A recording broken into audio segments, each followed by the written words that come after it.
be less restrictive. But if they're in a mixed use development area or a residential area, we need to have significant regulations in terms of what they can do, when they can do it, how they manage their garbage, and the things that would be disruptive to the household or multifamily unit that is directly behind or adjacent. We have a history where there's been complaints. I'll use Fibber McGee's as an example. There's been several complaints early on with noise, and he has quite a bit of patio seating out in front, which is something we're going to be discussing here about having tables in the parking lot, and in the appropriateness, even though I know it's a mud district. But I'll resubmit that Wes come back with some reasonable things for us to consider. What we're doing right now is really launching thoughts. Yes. And he is then going to bring it back to us with our thoughts incorporated into it. Codified. And that's why I'm keeping copious notes, because I want to make sure that we don't miss anything. Yeah. Along the way, and you all are too. And Fibbers is a great example, because one of the problems with Fibbers is they put tables out on the sidewalk. And in the parking lot. And yeah. So if I ride my bike through that area to go to Food Lion, and all of a sudden I'm in the middle of a restaurant, right? So But as you said before, the key thing is because it's mixed use there. Yes. So I suspect if you not. had like a big shopping mall, like some of the bigger cities have that have restaurant areas in them, Yeah. I you suspect could just about do what you want with that restaurant. It doesn't affect residents. Right. But when you start getting residential close to commercial, or in that case, you got people living above them, don't you? Yes. In there. Yeah. So I'm sure they complained. But they go into that eyes wide open. Yes. And Yes. So it's like you buy a house next door to the you have no lived complaints. upstairs owned the restaurant. Right. So, and that whole Market Street development, I mean, that's the kind of development I think we want to encourage. Let Sybil say something. Oh, She's go ahead. Sorry. No, patient with us here. that's fine. I'm interested in everything you're saying, but I'm also saying that's one of the things people who live in areas like that want. Yes. Now, it's here, and you whine about the noise. That was your choice. It was here. Yeah.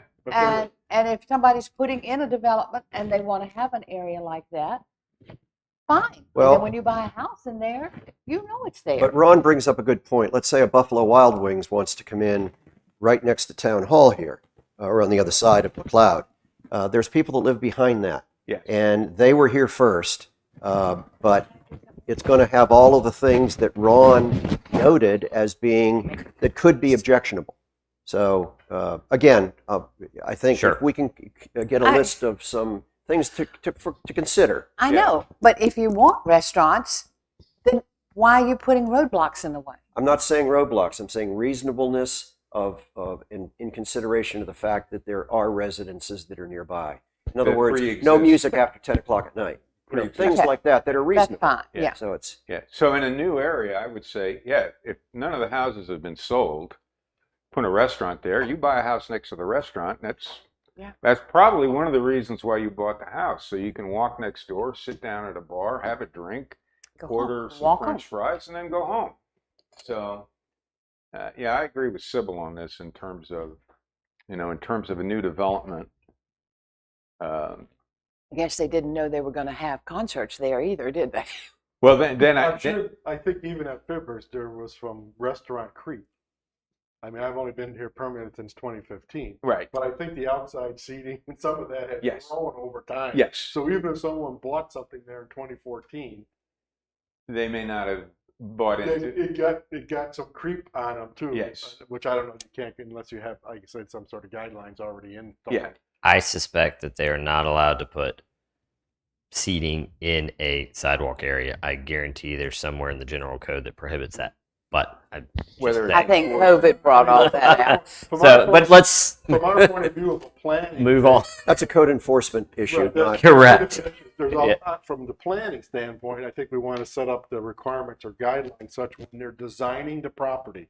In other words, if there's a blank slate, dirt, that's not what you're gonna get. What you're gonna have to plan for no. distance from the garbage to the nearest residential. Typically what occurs with restaurants is they're going into a vacant storefront or a vacant building most often. And so It is figuring out how you can encourage something that's sitting vacant, being underutilized, to be used for something that you want it to be used for, at the same time not putting too many regulations on them that someone actually chooses to make the investment in the property. And so new construction restaurants is only happening, usually by your larger entities that you don't necessarily want. You want typically the smaller mom and pop, the guy that doesn't have $1 million to buy a piece of land and develop it. Well, in Sunset Beach, for instance, that roadway that's connecting the sanctuary to the shopping center that has the Mexican restaurant, my understanding is that little section is going to be developed, and Sure. there's And going to be a new restaurant in there that's a mom and pop. Yeah. And the existing facility is going to be taken over by someone that's going to put a barbecue place in there. That's my understanding. I can't think of a vacant building, even historically, that would be. I think any restaurant that is going to be an add to what we had is going to be a new build. It may be. I'm asking. I can't think of a vacant. We got that frickin' vacant. Well, hold it. We're here to talk about the UDO revisions, not. We can't be drifting into. Okay. Good point. And that's my fault. into territory. So let's keep moving on then. Okay, So well, we look forward to what you're going to send us. In my mind, the answer to your question is yes, they should be permitted uses, but also in my mind, I would say there should be some supplemental regulations sure, that apply. we're adjacent to residential. Right. Exactly. Right. Thank you. Yeah, I've got. And those regulations are going to vary somewhat between what zoning area they're permitted to Right. be in. And how close they are to residents. Right. Exactly. Great. There's the next item that I had here. Look forward to it, Wes. Is temporary housing, and it kind of goes into home occupation and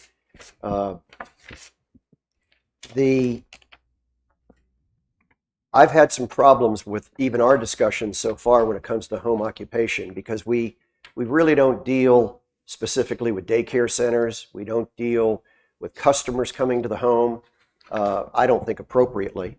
But Wes, you tell me, have we already exhausted that point where you have enough information to deal with home occupancy, meaning not occupying a house, but having an occupation run out of a house? Sure. Yes. We spent quite a bit of time on that. Yes. Yep. And I'll give you an example. There are probably homes where, in fact, I know of one specifically, where the woman runs a beauty parlor out of her house. People come to her house, they get a haircut, they get their hair dyed, whatever. We're seeing a lot of pressure for what's affectionately referred to as side hustles, where people, having quit their day job, have learned how to generate income privately. I would include, for instance, there's radio and television broadcasting studios. Well, I know for a fact there are people that podcast out of their home, and that's how they make money. So this home occupation issue, I think, can get pretty involved, and we don't want people running certain businesses out of their house.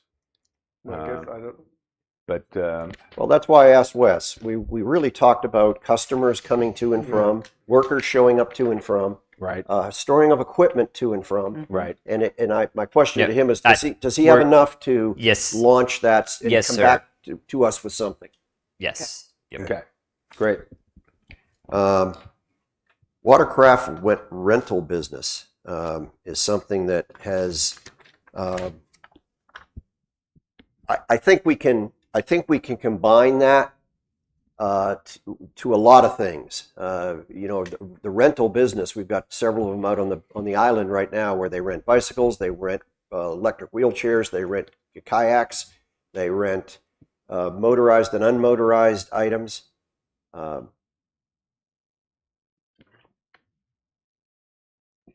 We have rules as to where you could launch watercraft, which I think is complete, particularly where the beach and the public trust beach is concerned.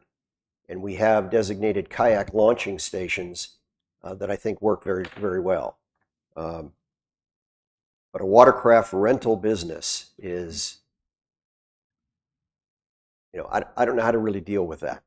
I don't know how to put it's put a still bow around it. still the position of the town that not to permit motorized.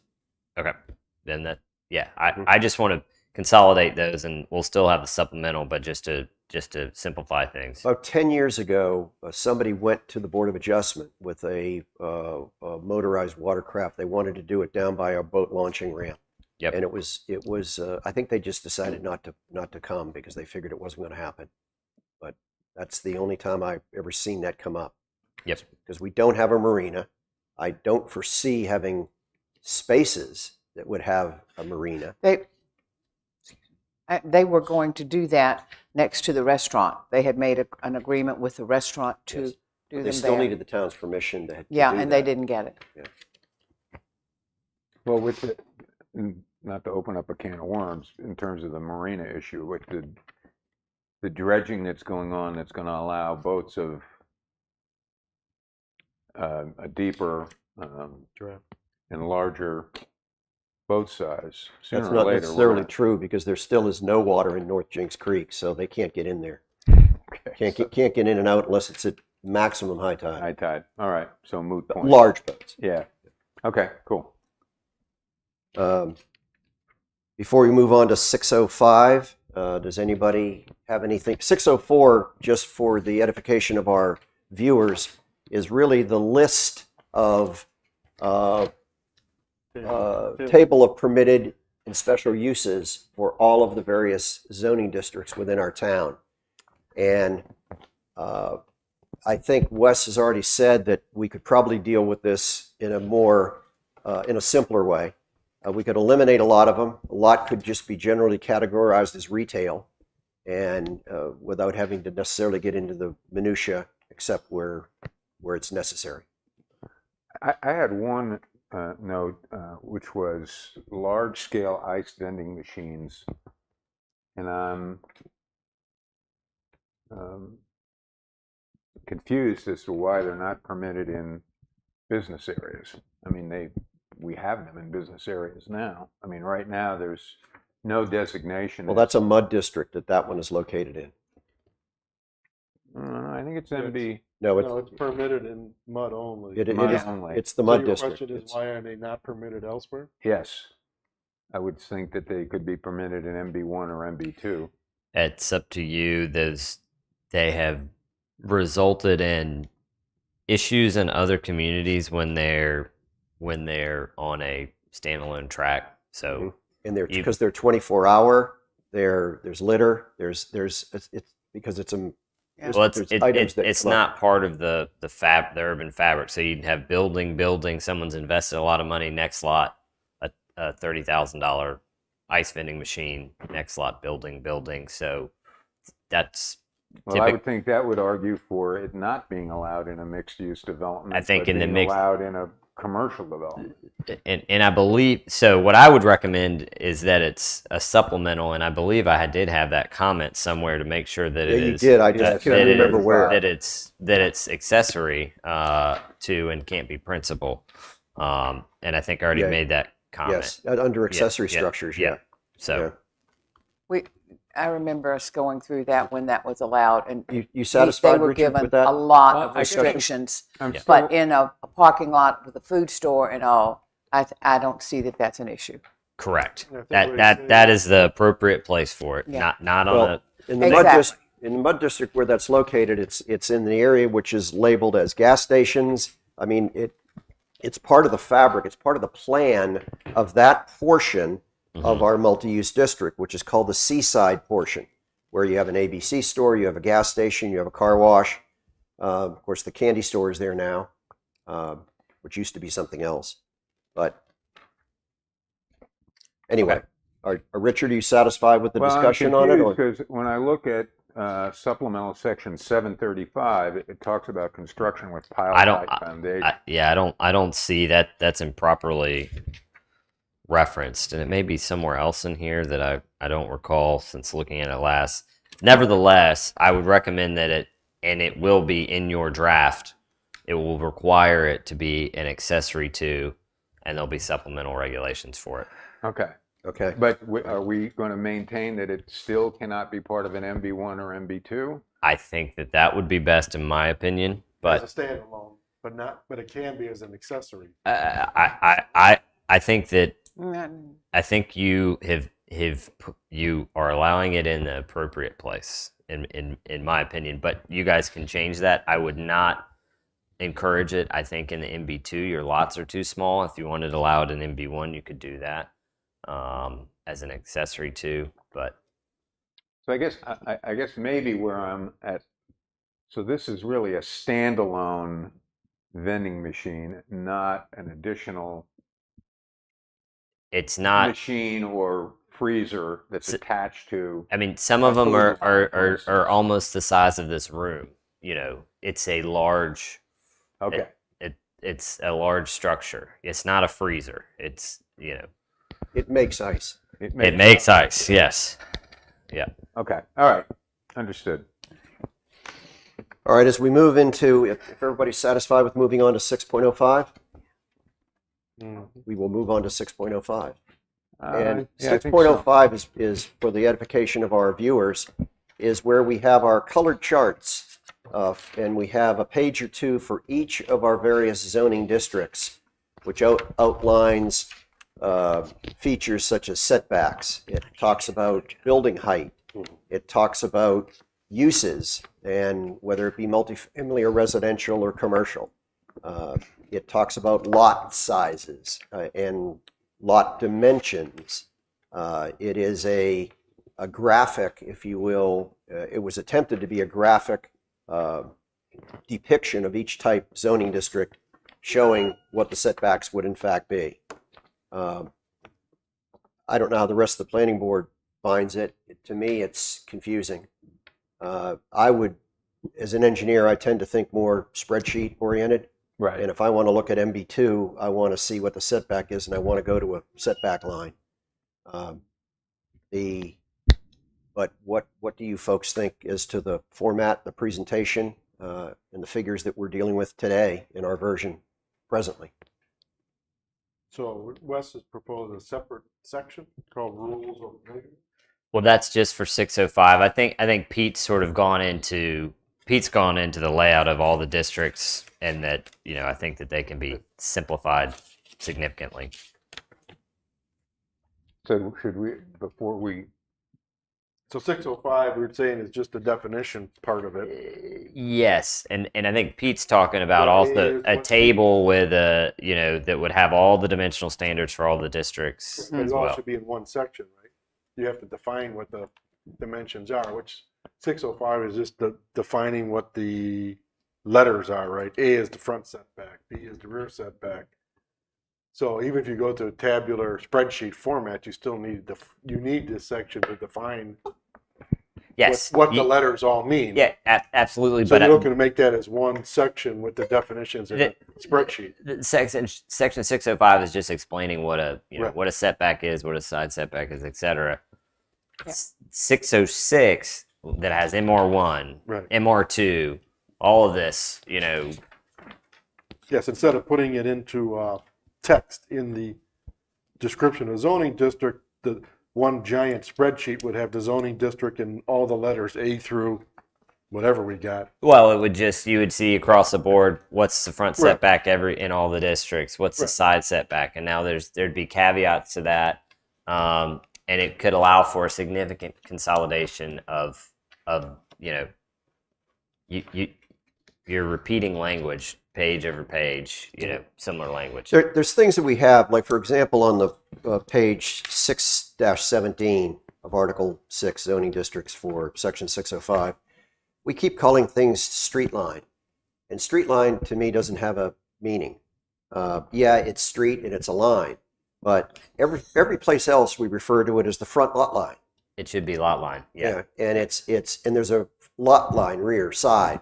Yes. That should be our terminology. Yep. And on a corner lot, both are street line.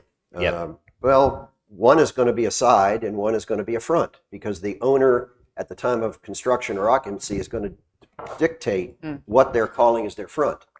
And then the rules then kick in at that point. Right. Right. The height of a building on 617 to me is, it's just, as an engineer, it doesn't add up. We have on 617, we show F as at the top of the peak of the building, the crown of the roof. But we call it a structure height. Well, it's not a structure height, it's the top of roof. The building height goes from finished ground line up to the tallest part of the building, not including antennas and things like that. There's exceptions to it.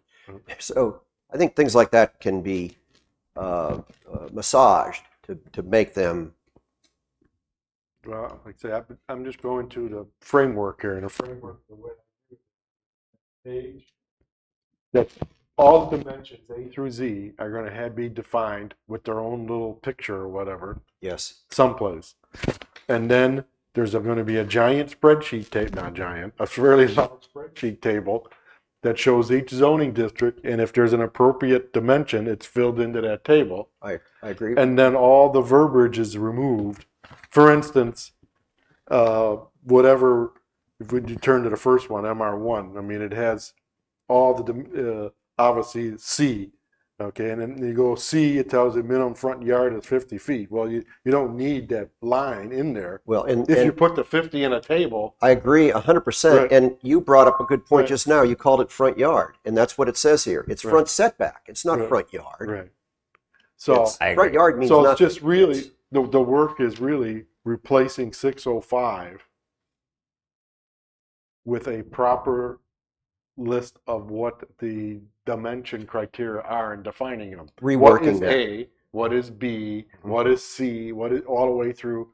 Hopefully we don't go past Z, right? And then you apply those to the rest of the zoning districts. Some may have an A, a B, and a D and an E, but no C because it doesn't apply to that zoning. You know. Let me ask a question on his page, on 605, because we're talking about building height. Why is it measured from the rear of the building on oceanfront lots and from the front of the building on non-oceanfront lots? The rear on oceanfront lots is Main Street. Yeah. You're right. Yep. You're Which right. is I which hadn't is an thought of odd that. thing. Right. And I hadn't thought. Well, I was saying, why every are you asking time that question? every time we get a new planner, I tell them Yeah, 50 you're times. right. The rear is the yeah. You're right. Yeah. So that's You're why. right. It's the way that. That's interesting. Yeah. But why did we do that? I don't know. I don't know, but it'll throw you off if you're not used So to it. your Yeah. mailbox has to be in the back of your house. Correct. Yeah. So Okay. and Thank you. I learned something. That's That is interesting. Yeah. that's awesome. All right. Is the board satisfied with 605, which is really, we'll call it the master chart. That's going to be the formulas as to where everything else is measured for setbacks and all Yeah, that kind of good I stuff. think that will make it, obviously, on one page or a series of pages, you'll get a sense of the total setback. I see glum faces over there. Don't Yeah. agree or No. I mean, Does We- it seem like a good idea to The- us, but not so helpful to no. you guys? The goal, I believe, of this, and some of this is in here, is to reduce redundancy, make this more clear, refer to things as setbacks rather than yards. Also, we talked in 606, the very first one that Ron went to here, which is MR1. Mhm. We call it a principal structure. Well, we don't define a principal structure. We define building principle. So it's things like that. We need to be going from this to a definition Yep. to know what it is. Just And- as an example. And there's places in here, for example, in D, that refer to number of bedrooms based on Septic systems. which is no longer relevant. Well, we still have some homes that are on septic systems. Yeah. True, but they're going to be subject to that regulation regardless. The septic Okay. system is going to be based on Okay. on Because it already exists. Yeah. that's okay. right. Or Yeah. new ones have limits based on Yep. what they're installing it for. That's right. Thought a new one had to be sewered. A new one would have to be sewered. It should But be. you're also I don't dealing know. that- ETJ, Yeah, there are and places. there's not sewer in ETJ. Yeah. So you've got to have both. Yeah, she's right. There are places in the ETJ That don't have sewer shoreline access. west going toward Calabash that do not have the capability of hooking up to water or Right, sewer. so they have to be And septic. that's why we were not, when they could annex, we were not annexed because of that, because of the cost to put it to our area. But the way the county health department looks at that is they give you a septic system based on the size of the home that you are proposing. And then if you move another home on it, you then have to go before the health department again to either say, hey, for the health department, say, hey, this will work with the size of the home that you're re-putting on there, or you need to increase it. So there are rules and regulations for things like that. I have a very, I'm still on the same page on Ron's MR1, but it feathers through almost all the districts. And it's an allowance, it's a formula that allows a building to be taller than 35 feet. And I'm not talking about Mud District or MB2 or other areas that allow up to 50 feet now. I'm okay with that. There's a reason for that. But particularly on the residential, we allow more than 35 feet depending upon an increase in setback. I am opposed to that. I think 35 feet should be 35 feet. I don't care if your house is pushed back 50 feet from the road because you have an unusually shaped yard. Mr. Chair, if I may, real quick, are we through with 605 or we moved into 6.06? I am. I think Yeah. we're in agreement, right? Yeah. All right, clarify that. All right. Yeah, I'm on Sorry. 606. All right. So just to reiterate, 605 is now going to be reshaped so that we have a master Excel spreadsheet that lists all of the potential setback Consistent numerical measurements. terms The- like you brought up. There will be a dimensional standards table. It may be. It will be. I'm not sure I don't the care where it location is. of it, but Right. yes. Okay. Yeah, But basically, that Yeah. section will be turned into, like you say, the dimensional standards with a table yes. and pictures, whatever is required to define. And, Right. And then those standards are used throughout the zoning districts. Mhm. And I guess one other further question, we understand that we're just moving the existing standards to that table. We're not changing any of the zoning district Correct. standards. I'm not proposing to Unless- change any unless- setbacks unless. Unless you find maybe a conflict that we say one thing one place and one thing another place. Well, but we can change them now, and that's the point I'm bringing up right now is a change. Right. So yes, would Pete just? I don't want to sneak up on anybody. Yeah. No, I think It's- this is the point where those are the things we need to discuss, And- because I agree with Pete. We're allowed to do that, aren't we? During this overview, we Of can course. make changes. So the recommendation for MR1 would just be a strict 35-foot height limit. Is that correct? Yes. Yes. Okay. And, Got it. and that would be the same for MR1, MR2, MR2A, MR3. Does everybody know why this was put in here that way in the Yeah, first place? Were there some places that, or It's I been guess- this way as long as I I hate can to remember. create I mean, how many of these have come up? So the only How many of place these come up where people need to? MR3 is where this is going to be an issue. Okay. But it's this is you guys' policy recommendation. You do have structures above 35 feet, some in the process of being proposed for that height limit. Who knows when this will be adopted, but I just want So to we're make that. creating a I whole. would like the planning board to consider a maximum of 35 foot unless it's in a business district or a mud district right now that already allows 50 foot maximum structures, because there's a reason to have a taller structure like the Regency is in a business corner. It makes economic sense for high-end buildings to be 5 stories rather than 3 stories. So it may be appropriate to hold the 35 foot other than that. Well, either the business districts, MUD or MR3 because of multifamily. I want to pose a question. You just posed one, so let's answer yours Yeah. first. Can you repeat it? No. Okay. Give me the answer that came to your head. So you guys they're just trying to sort out the recommendation has been all the MRs set at 35 foot. Is Well, let's take, And why, I'm sorry, Sybil, go ahead. I was just saying, why is it an issue in MR3? I'm confused on that. Why, well, it's up. You guys can make the change. You'll create a couple nonconformities, but some of the structures and some of the approvals are for example, Eastwood Bluffs. I think that's a 40 foot, 45, They're 45 foot. 45 Yes. foot, and I believe that's that the Regency? No, Eastwood Bluffs. Eastwood Bluffs, Eastwood Bluff, okay. and I believe there's other Well, projects where multifamily ones will tend to be taller. Right. Because they're stacked. They're not. there will Right. likely be proposals for similar structures.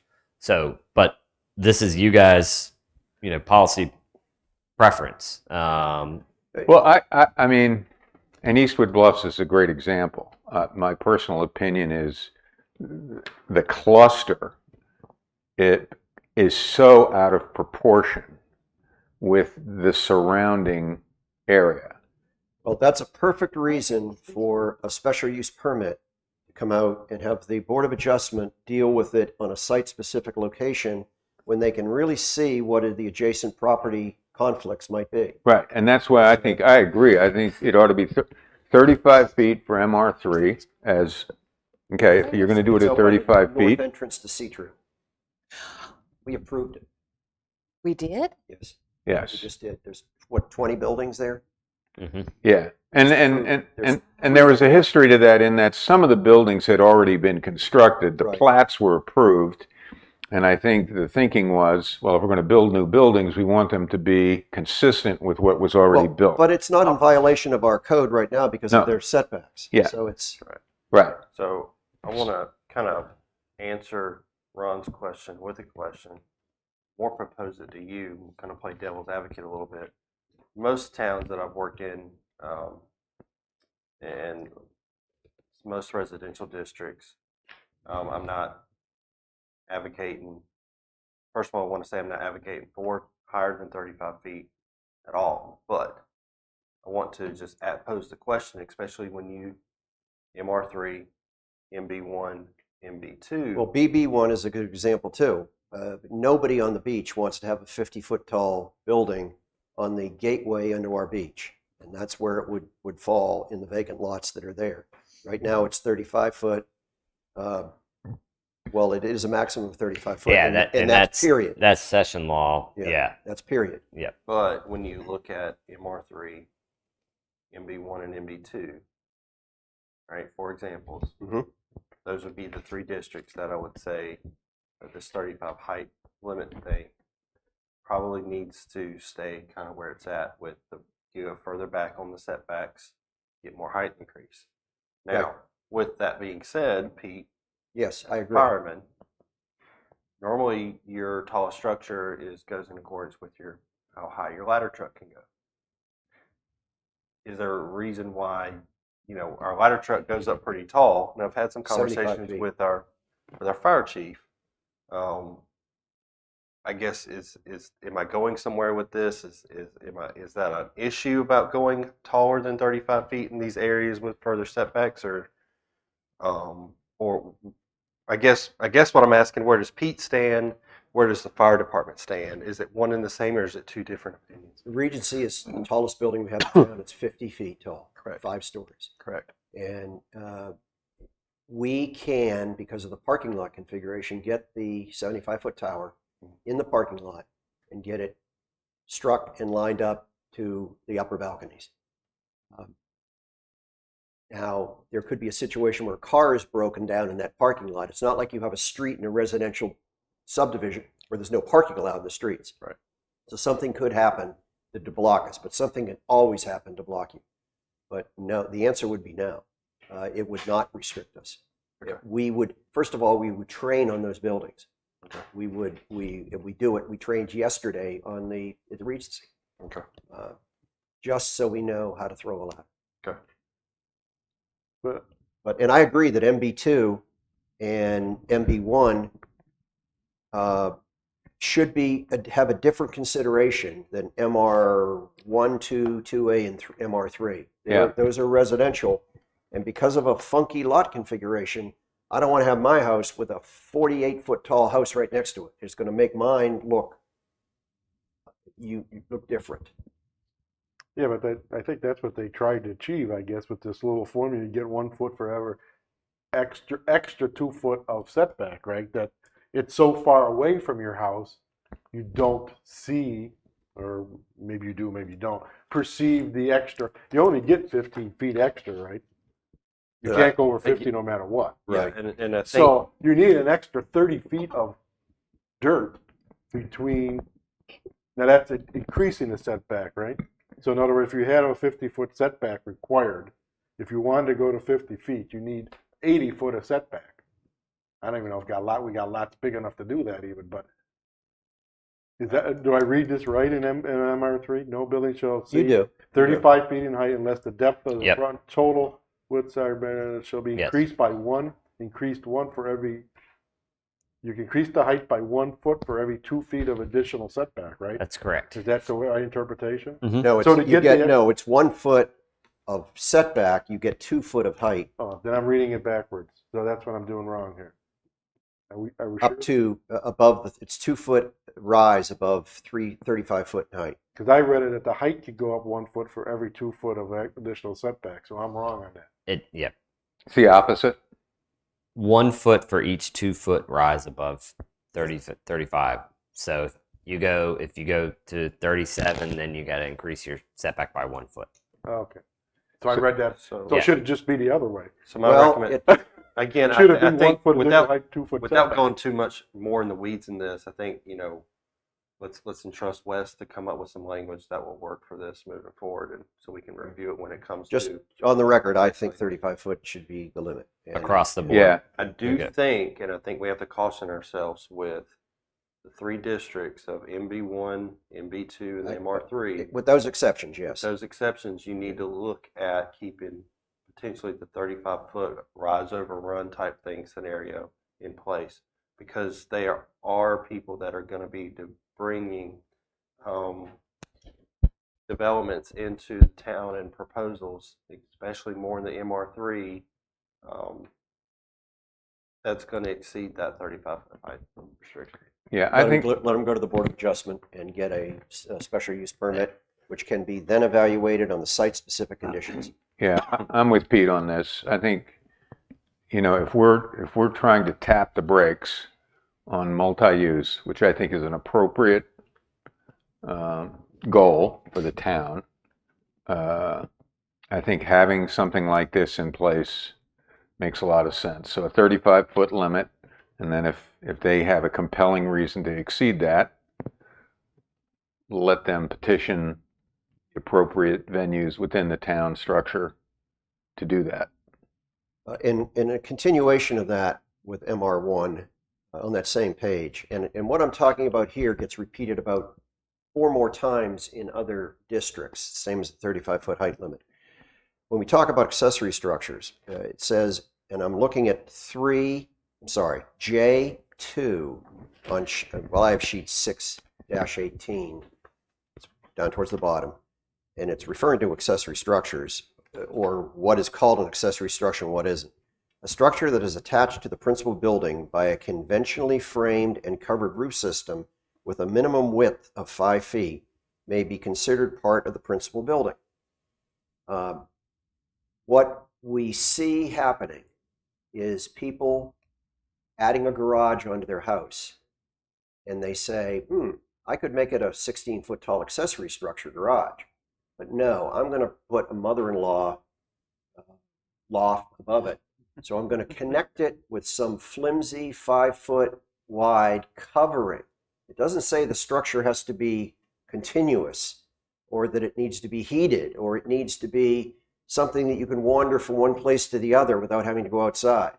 I think this opens up the door, the way this is worded, and it's worded in all the residential sections, and I can show you examples where people have still failed to put the 5-foot wide covering, even though it shows on their drawings.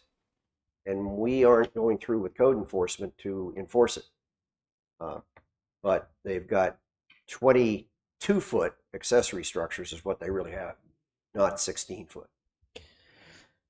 And so that brings up a great point. I mean, do you feel like, well, one, that's a code enforcement issue that I know. but two, do you feel like that should be, modified? Do you feel like that should be heated and cooled? Yeah, you can't just say a minimum 5-foot covered roof system. Yep. Yeah, because that can be an awning. This is something that's used in a lot of places. But at a minimum, I would say that you don't want those forward of the front building line. Forward of the farthest of the edge of the primary structure, but so we can add there that conventionally framed and covered roof system, which shall be heated and cooled, enclosed and heated and cooled. Enclosed. Yep. Yeah, not just a covering. Yep. So this would include, because on many of the new homes that are being built, there's a garage structure, and I'm trying to I think I understand. In the gable above that garage structure, you can fit us, and some of the homes are marketed this way. That's a different thing. Okay. That's a frog or whatever it is, but Bonus room. This is where I've got my house, and I don't want to have to comply with the accessory structure rules, so I'm going to tack on a little addendum to it to connect that new structure, and so that I can come under So it's part of the principal structure. the principal structure rules. Okay. And that's what we're trying to You see avoid. where I'm going, Chad? So to Again, connect- I look to you because I don't want to. You can come up with the reasons why that won't work, and that's what I'm hoping you'll coach me on. My only suggestion is I would say you can only be as restrictive on that is what and entrust what Carrie and the building department do and what they can govern as far as it's got to be built to building code. Well, they don't give them a certificate of occupancy until it is in fact completed. Correct. Well, I guess this is a concern because this is what's happening with existing structures. So sometimes they may already have a CO and they're just amending their existing building to. Could be. But And that's where accessory code structure enforcement should gets tricky. We should not allow an accessory structure, living quarters, habitable. It shouldn't be habitable. It shouldn't be a mother-in-law's den. If it's a true accessory structure. Yes. And I don't think you allow accessory dwelling units. I don't know that we're clear on that though. I don't know that the So habitable. let's clear we it don't up right come here. to that for a little while. Yeah. And you do need to. Most ordinances will have if they allow accessory dwellings. But it sounds to me like the position of this board is not to allow detached or attached accessory units. Correct? In any of the districts? Can you say that again? So a detached accessory dwelling unit would be you've got a detached garage in the back of your yard and you convert it into a dwelling unit. Someone rents it out or whatever.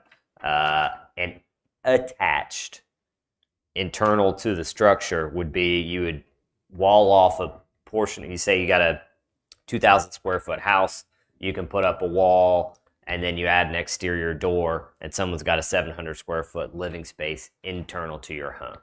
It's still accessory to your principal because it's not, equivalent in size, but it would be an internal unit that you could rent out, apartment, etc.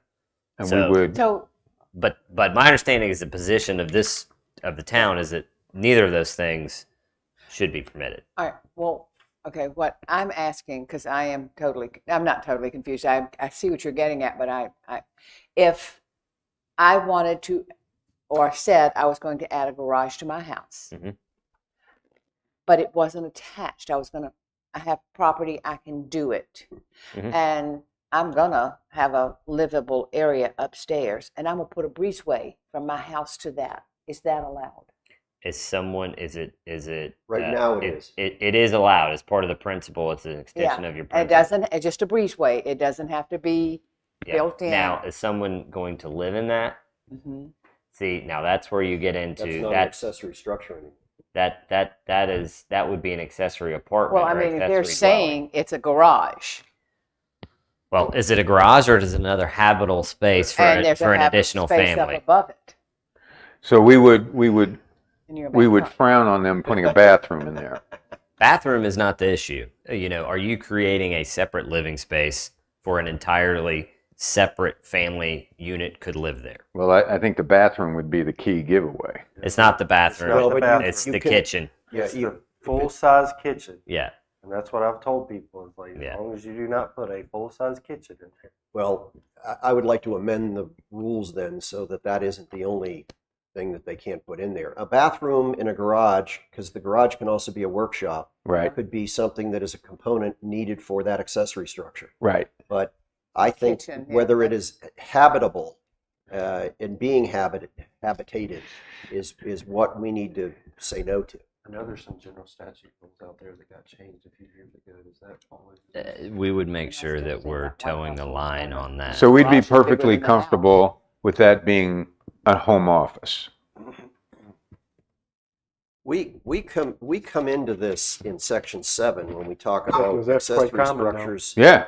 for commercial use and I think We can get there. I We think can where wait Chad till- is going probably. I don't think you can base it on the bathroom toilet facilities No, because Yeah. home office, workshop, Yeah. Yeah. all No. that stuff. No, is no, no. That having a bathroom. that's not Great what we're point. talking about. But I believe going towards the cooking facilities. Yeah.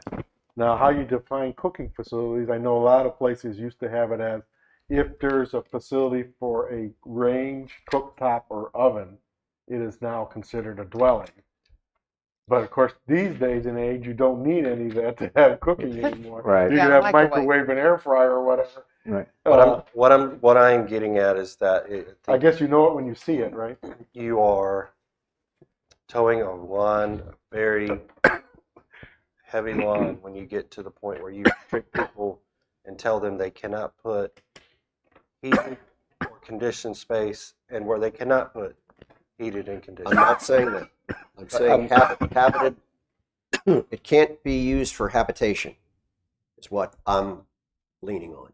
Well, what Not about unheated or- a shower or a bathtub? I mean That's fine. Remember, the definition of single family dwelling is just that. It's supposed to be living quarters for a single family. And so when it is all of a sudden now living quarters in which two families can live in, it's either an accessory dwelling unit has been added to the principal, or it's a duplex. right. Two family.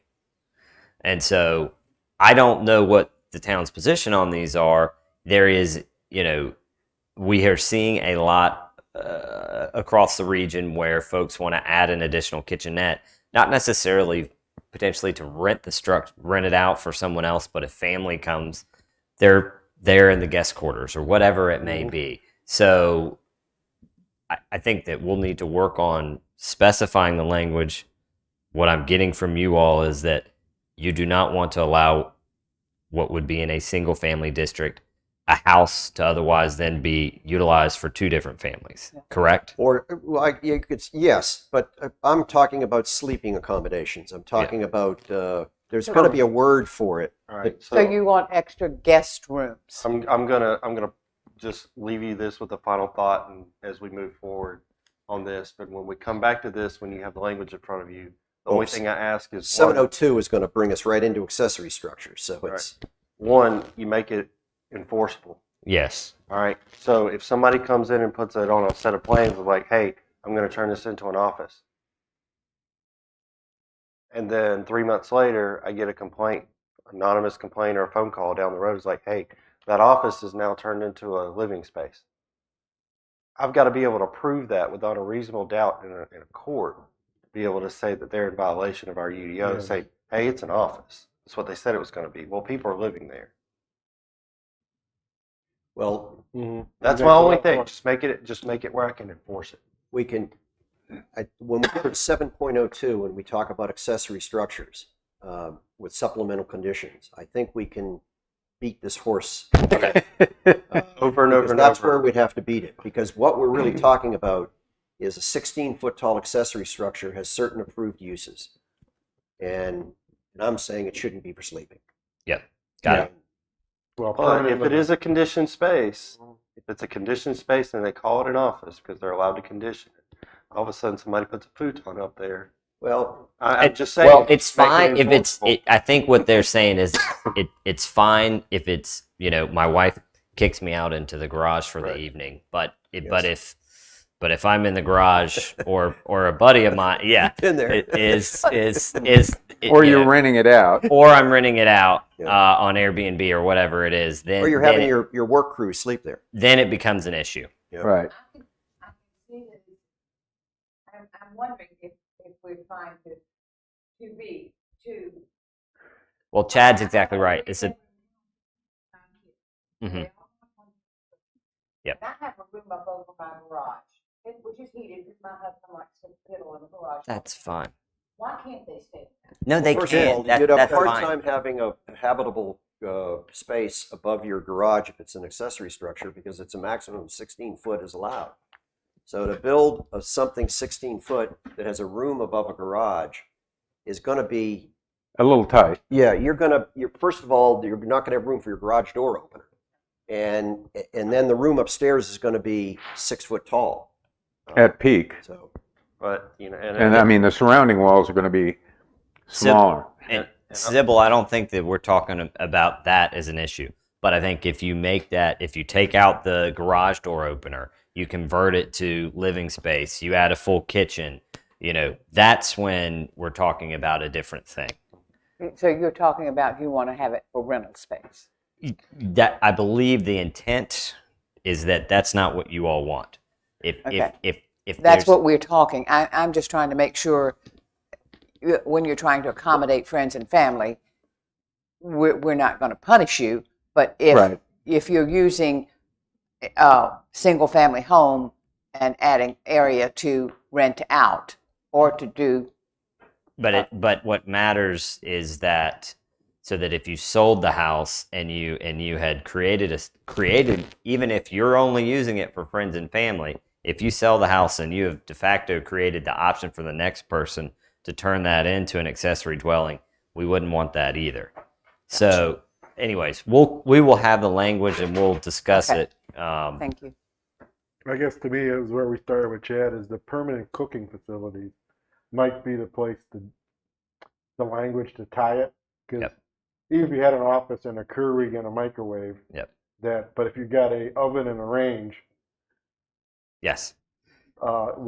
that sort of is the telltale sign that this is somebody can live there because they can. And it is, yes, and it's a pain in the butt enforcement issue. And so typically it's, a complaint driven, or in towns that really want to enforce this, then they're going to have to pony up some dollars for the additional enforcement staff. But that's a whole nother thing. Yeah. Okay. okay, but still, we need to appreciate that it's a 16-foot height maximum. Yeah. Right. Anyway, so it's not 2 stories. Right. It needs to somehow be fit into a 1-story situation. On kind of finishing up with that first MR1, we talk about landscaping. This is the very last one, M, under MR1. No landscaping using impervious materials such as solid plastic. I think the word "and" should be "or," but I'm not going to minutia here. Or plastic or vinyl will be permitted. One thing that we don't do a very good job of is defining impervious and pervious. And by that I mean, we talk about pervious being obvious that water will pass through it. Mhm. But what we don't deal with is a differential between how long it takes for water to pass through it. And people in this town think that landscaping using concrete pavers is a pervious material. and it is not. That's so, the way that I've handled that. This may be the wrong Yeah, place I mean, to there's deal a with this, but definition, it's- but usually we would require certification under seal that it meets the definition of impervious if someone's gonna spec pavers. we don't though. That well, that's something that we need to add, but that's how I've handled it in the past. Because, and this is something that I've recently done. So, I mean, there are ways that a paver structure can be built so it is pervious. You need 15% openings, or else it's not categorized hydraulically as being pervious. Or And I can 1.41 inches guarantee per hour. your pavers do not have No, but 15% setback knobs on the edges for Right. spacing. right, If you go to our town park, you will see those are special pavers on the walkway right. that create a large joint in between. And we didn't even fill that joint. And that's the way the pavers are Yeah. designed. Because if we had filled them, then Then- it would have become impervious. Well, all I know is that area of my yard perks better than some of the areas that would be designated as pervious. I would, and you're that gonna was open a code because enforcement case on even though yourself. the openings are smaller, the way it's the underlying The rule is if you're going to add coverage to your yard, depending on what it is, I mean, it's the way I would handle it. And when I've been here as interim before, if someone wants to come provide something that is an odd material and it's potentially going to exceed their impervious coverage limitation, we would require under seal a statement from an engineer saying that it meets those conductivity requirements.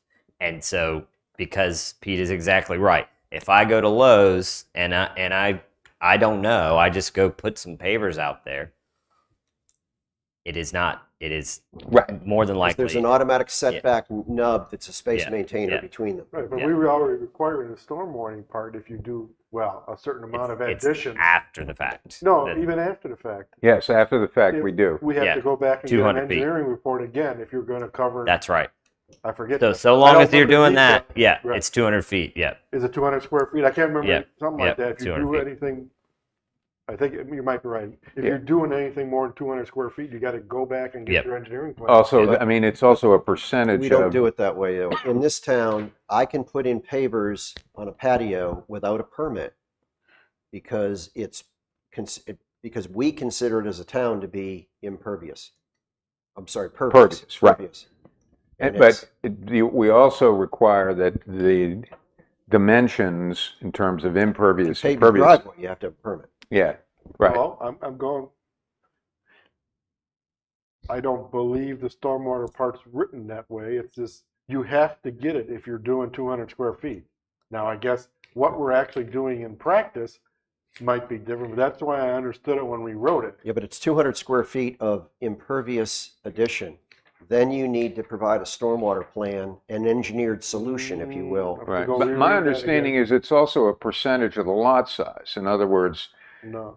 well, that's what I Well, would. it's based upon 35%. Yeah, right. You know, but Yes. we wrote that if you built a house and you got your stormwater plan approved, that inch and a half of rain over 24 hours, and then you decide to do, because we argued over this for at least before Chad's time, a meeting or two, how much should we allow you to do more in the future without having to go back and hire your engineer to refigure it, With the 1 inch of rain, whatever it is, inch and a half of rain. Inch and a half. inch and a half of rain. And I believe it was 200 square feet or 300 or 200. 200, that if you did that, you still have to go back and get the stormwater plan updated.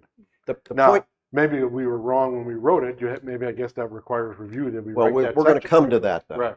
What the point I'm trying to make here is that concrete pavers, we as a town turned a blind eye to them because we consider them to be pervious.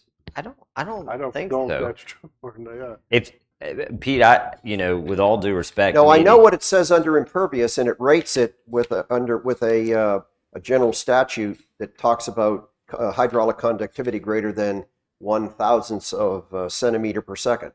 So if someone called the town and said, I want to add a patio, I want to put concrete pavers, they're pervious, I would say, no, they're not. They're impervious unless I have proof from you that in fact you're installing them in accord with these provisions. Otherwise, then you're subject to the 200 foot, etc. You need to update your stormwater management plan, all that type of If stuff. somebody is building a new home and they're providing a layout to the town for their permit, and they show concrete pavers in a certain area, let's say their whole driveway, Sure. the town does not look at that as included in the 35%. They should. Yes, I don't we think Yeah. they do. No, Yeah, it does. yeah. It does. So you consider them to be Absolutely. impervious? Yeah. No, Yeah. we Okay. Yeah. All right. I'm Yeah. glad to hear that. Yeah. Because that's not what I see. Because also there's an issue of Thank you. Yeah. Thank you. proximity to an adjacent property. In other words, because I mean, the principle is if I'm creating more impervious, that water's got to go somewhere. Well, and that's what Ron's saying. You need an engineered solution for Right. it. Right. Yeah. and Yeah. I agree with that. Yeah. That's the way it's written. Because, I mean, what I was required to do, and this is true in New York, it's true here, is provide an engineered solution that essentially created drainage on my property where that water could go from the increase of impervious construction that I did. Okay. Thank you. So, all right. Yeah, including, like I said, That's, new construction had to have it for sure, all new construction. Right. And then any addition, like I said, our intent was any major addition, and we argued over that 200 Yeah. foot number for at least one meeting. On Right. whether it should be, Before my time. right, that if you did that, you had to go back and update your plan. Yeah. All With an right. engineered solution. Yes. Well, and then the value was whether you needed a PE signature or not. I forget how that broke down. It was What- over what- $15,000 or something. Yeah, I don't remember. You needed a PE to sign Yeah. it, and under you didn't or something. You could have a landscaper do it or something. There was some other guy. So maybe we can review that when we get to Yeah, it. that wasn't Surveyor. where I was going Yeah. here. But and Okay. you've answered the question but that I I- was I- wrong on. Thank you. I think in principle, and I agree with Pete here, we want to create a standard that is clear, that ensures that new construction, new additions do not add stress to the stormwater situation that's going to be a huge issue as more and more places are built. Because Well, right now I have a stormwater issue in my driveway that if I get an inch of rain, my driveway is a lake. We don't look at a stormwater plan, though, Chad, unless they are exceeding the 35% on a, Oh, do we? Any new construction's any new got. construction has to have it now. Yeah, It yeah, has to yeah, prove- No, yeah. but I mean, it's a stormwater plan from the county, and they look at it. If they approve it, we Ta- accept it. Town's got one. yeah, no, Yeah. yeah. 45%, it's not 35. 40. Yes. Okay, 45% regardless. It's not an over, if you're over 45%, you can, It used to be 35, and if you exceed 35, you could submit a quote correct. engineered solution. But every new structure has, I mean, commercial structures are more subject to state stormwater, but residential structures, you have to design an stormwater engineer plan by a stormwater engineer to catch the first inch and a half of rainfall On each lot. on each Yep. lot. And the town doesn't allow them over. Period. Right. Yeah. right. Period. And it was quirky before, if I remember correctly, you only before, if needed a plan to handle the percent above the 35%. There was no defined standard, so Right. that's how we would handle it because we didn't know otherwise what to do. So the old Yeah. 35% was you were free and clear. If you went to 36, you only had to prove you handled the 1%. Now it's written you 45, You're you handling can't everything. go over 45 at all. yeah, so And 45%. that you have to handle an inch and a half of rain. Show how you're going to handle an inch and a half of rain. So I tell people all the time, if you want to go over the 45%, you don't exactly go over the 45% because then it has to be pervious material. Right. So, yeah. And then we I put it apply back on them to prove it that it's pervious. Right. I also work with public works staff to make sure that we're in line on this too. So, And there's a form online that you have to But fill out. I know we deal with the 35% as a rule. 35, 35% as a rule, as a starting point. 30, 45. 45. 45. I thought 45 was a maximum. Yeah, 45 is the maximum. Okay. the 35 rule is out. Yes. Yeah. You Okay, all right. have to, Let's you have go. to handle the inch Let me and a half. restate it, 45. Yes.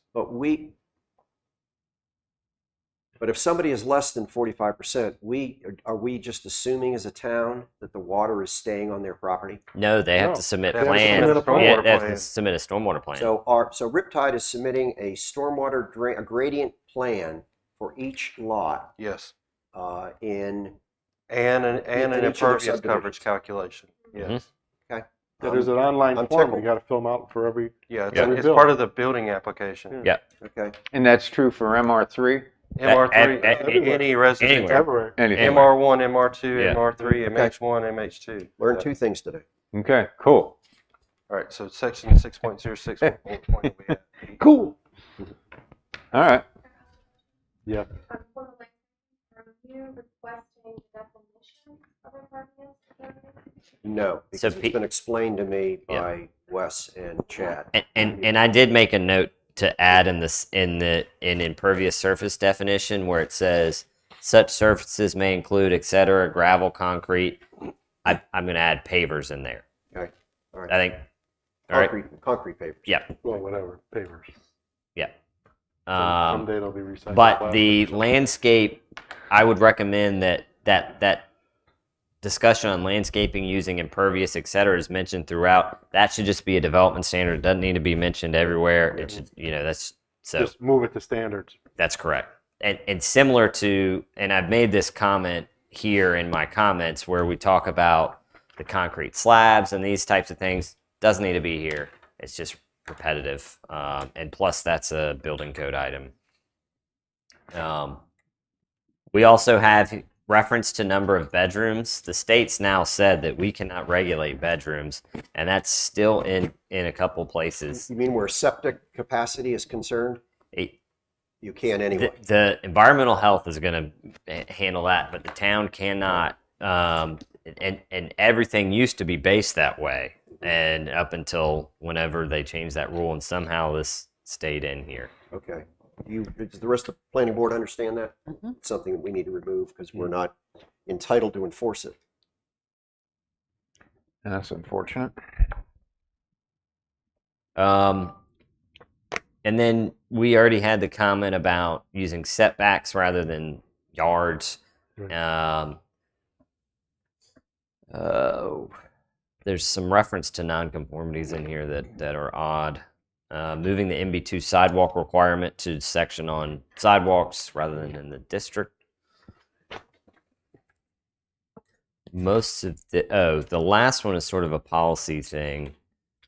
Consider the creation of an additional conservation district located primarily in the marsh and ICW that would prohibit all development. That was something that was part of the land use plan years ago that's never transpired.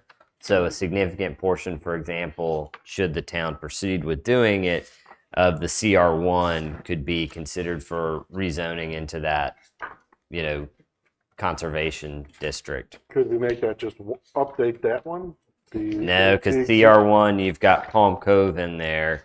So Palm Cove, I mean, you could rezone Palm Cove, but I wouldn't go there.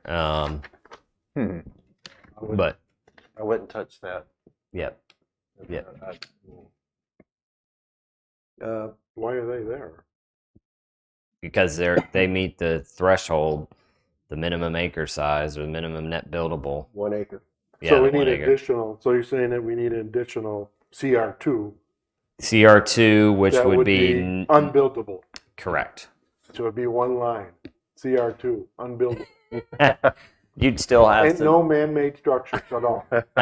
well, you may allow for some, walkways, trails, things like that, but habitation would be, effectively nullified. So just adding a CR2 or whatever we want to call it. Potentially. I mean, that would be a big task. You'd have to rezone all of that area that's basically outside. Are you Palm saying you're Cove. going to do that? Or no? We can add a district and make that an option for the town. I don't know. We've had all this, snafu with the de-annexation. It might ruffle too many feathers, but I think long term, once maybe Well, everything's cooled down, creating it'd be the a good zoning, idea. There's two steps.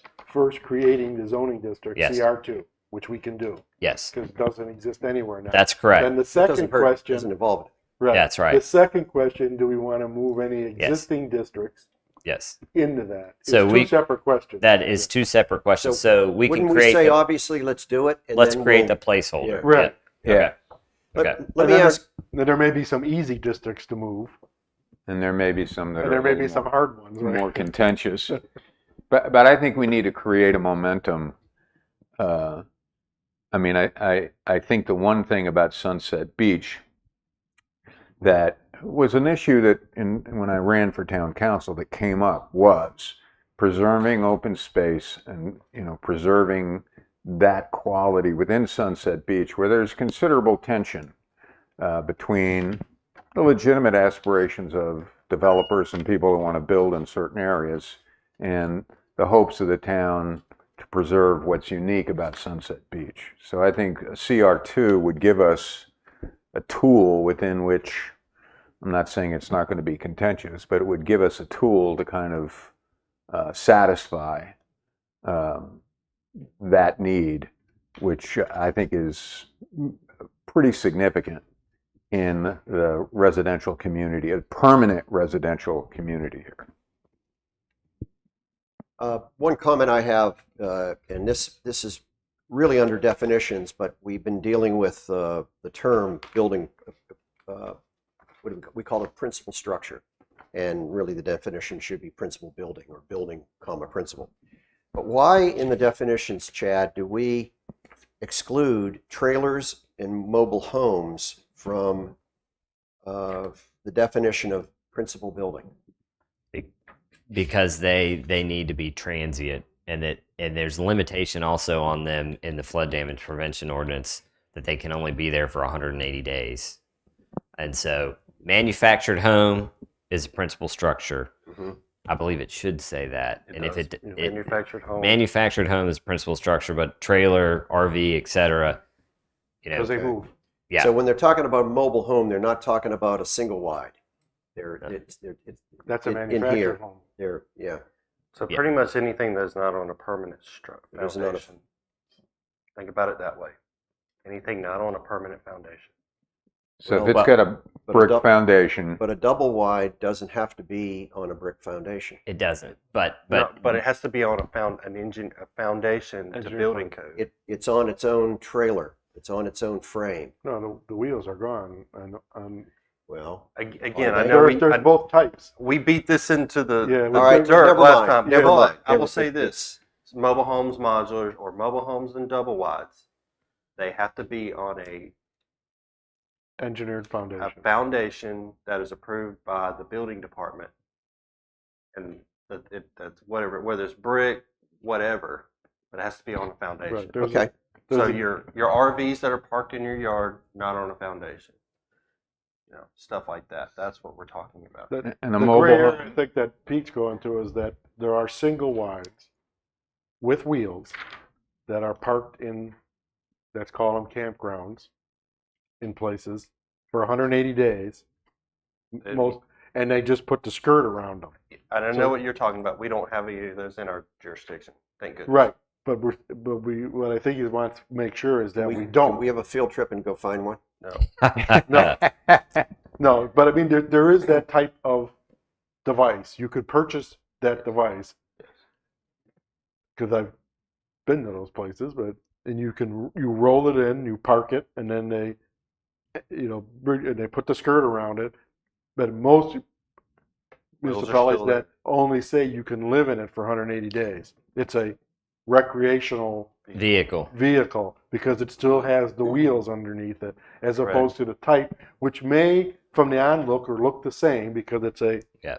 prefabricated structure that's only X wide by X long, but it's sitting on a engineered foundation, and it no longer can be hooked up and yanked away unless it's lifted off the foundation. So All right. We also have a situation with when setbacks, and of course setbacks are in this same section we're in right now. We Yes. haven't moved away from it. People can, in fact, have a porch that is not connected to their house, but it can be right up to their house. and it can be in the setback area. You want to go on a field trip and find a half I mean, a dozen? what people do on the weekends and weekend warriors, but anything that's permitted is not does not encroach. We don't Anything allow that is any permitted or encroachments. permanent? Permitted, applied and paid for, permitted. Now, people do that stuff on the weekend and just haven't found it yet. I think But- we've made it very clear that code enforcement and this UDO is difficult to get together. It's because I know there's situations where people have built porches off the back of their house, but they don't want it to be part of the principal structure involved in, because the setbacks would be violated. Yeah. They do not connect the two. No, we don't really allow any encroachments in the setbacks at all.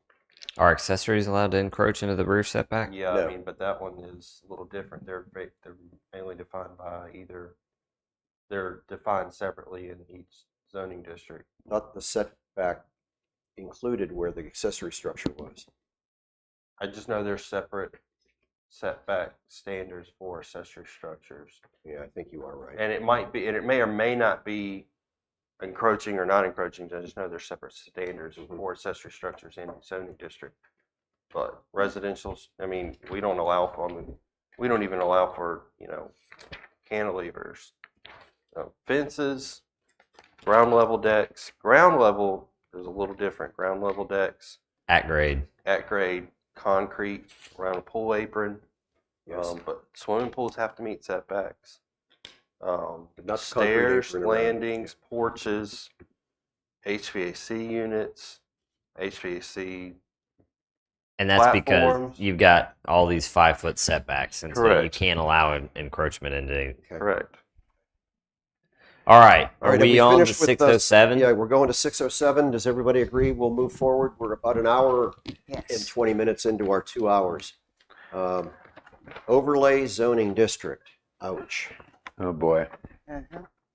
Now, Wes had no changes Now- recommended. That was prior to receiving the comment that was initiated by town council, and I also said no changes recommended because this is a fairly new bit of language that that has been put in place. That being said, you guys have at it on what you want to do with it. Well, I'll tell you something I'll discuss something that's very simple, I think. On the very first page of Article 607, Overlay District, we define under applicability, which it isn't really applicability, but it's more location. It talks about the boundary of the overlay district beginning at the intersection of Old Georgetown Road and North Carolina 904. Just stopping there. They say it begins there. It has been my understanding that that overlay district would still go north of there into that triangular lot that is owned by the town, generally triangular lot, that is across from where the old Piggly Wiggly used to be. It's a large tract of land that shows up on our zoning map, and it is part of the mixed-use district, which to me would make it applicable. I'm sorry, it's MB2, which would make it applicable for the. Have I lost everybody? No, Yeah. I'm right with you. Okay. Yeah. This is the area. I'll put my pinky finger Yeah. on it up here. Yeah. It's north of Old Georgetown Road on Yeah. the west side of that intersection. It's Right. a large tract of land that some poor guy, it probably costs him $5,000, has to mow twice a year. They do a nice job mowing too. I know, and he gets his tractor stuck every year in the same place. But the way the definition is in our UDO, it says it starts at the boundary beginning at Old Georgetown Road and 904 That's correct. and running southward.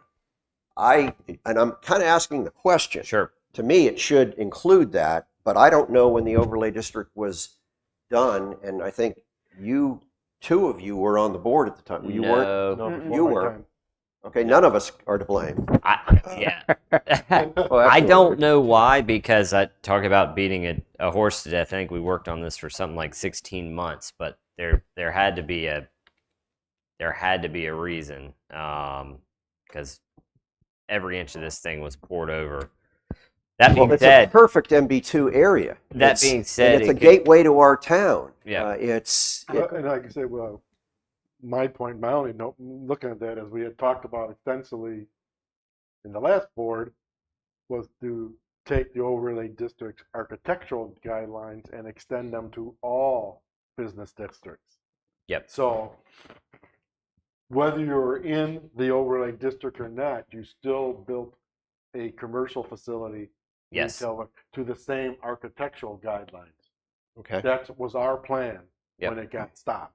Okay. Was to just extend the my original notes told of what sections those were. Well, so the way that you would, That the would way extend that, it to probably paragraph F and on, right?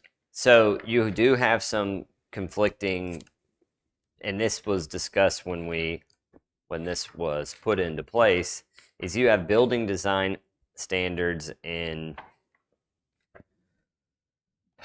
section 9.03. And so what I believe the intent here would be to take these standards And plug them in there. and then rescind the overlay district. Basically, you would remove, initiate a rezoning that would pull the overlay district off of the map.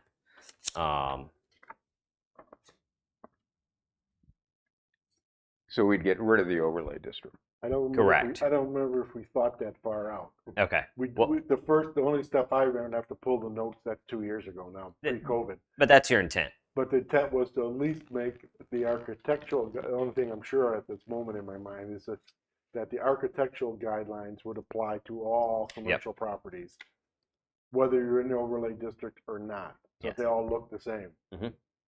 basically. Now, whether that meant we had to get rid of the overlay, I'd have to pull the minutes to see what our discussion That was. would be my recommendation. Right. You don't have to, because You it would don't be need it because you redundant. just make everything the same. Right. It could be where we went, but that part I don't recall. One other point, do you think we've covered that enough? At least that point I had brought up about where it is applicable and where it is not. And I see where Ron was going, but that's a whole nother step where we're going to incorporate the other business districts into the gateway overlay, or remove the gateway overlay and change our. Building remove design the standard. Overlay district and make at least the architectural guidelines or all apply to all the business districts. Is there something talking about architectural requirements, and this is in the overlay district portion of the UDO, under convenience stores with fuel pumps and gas service stations? We say that the buildings must have hip or gable roofs with earth colors. We just don't want a gas station with a flat roof. We want it to have some architectural look. Do we have a requirement in the town on roofs? I can't put a flat roof. If I buy the lot next to me, I can't build a house with a flat roof on it. You don't can build a house. We I cannot think- regulate 1 and 2 family structures. You can build a house however you want to build it. But once it gets out of the 1 and 2 family residential code, then we can regulate. Okay. I was just So- curious why we talked about gas stations having hip or gable roofs, but and not having flat roofs, but we don't do it. You're saying we can't do it on 1 and 2 family Correct. homes. We're not allowed to. Right. Okay, that answers the question there.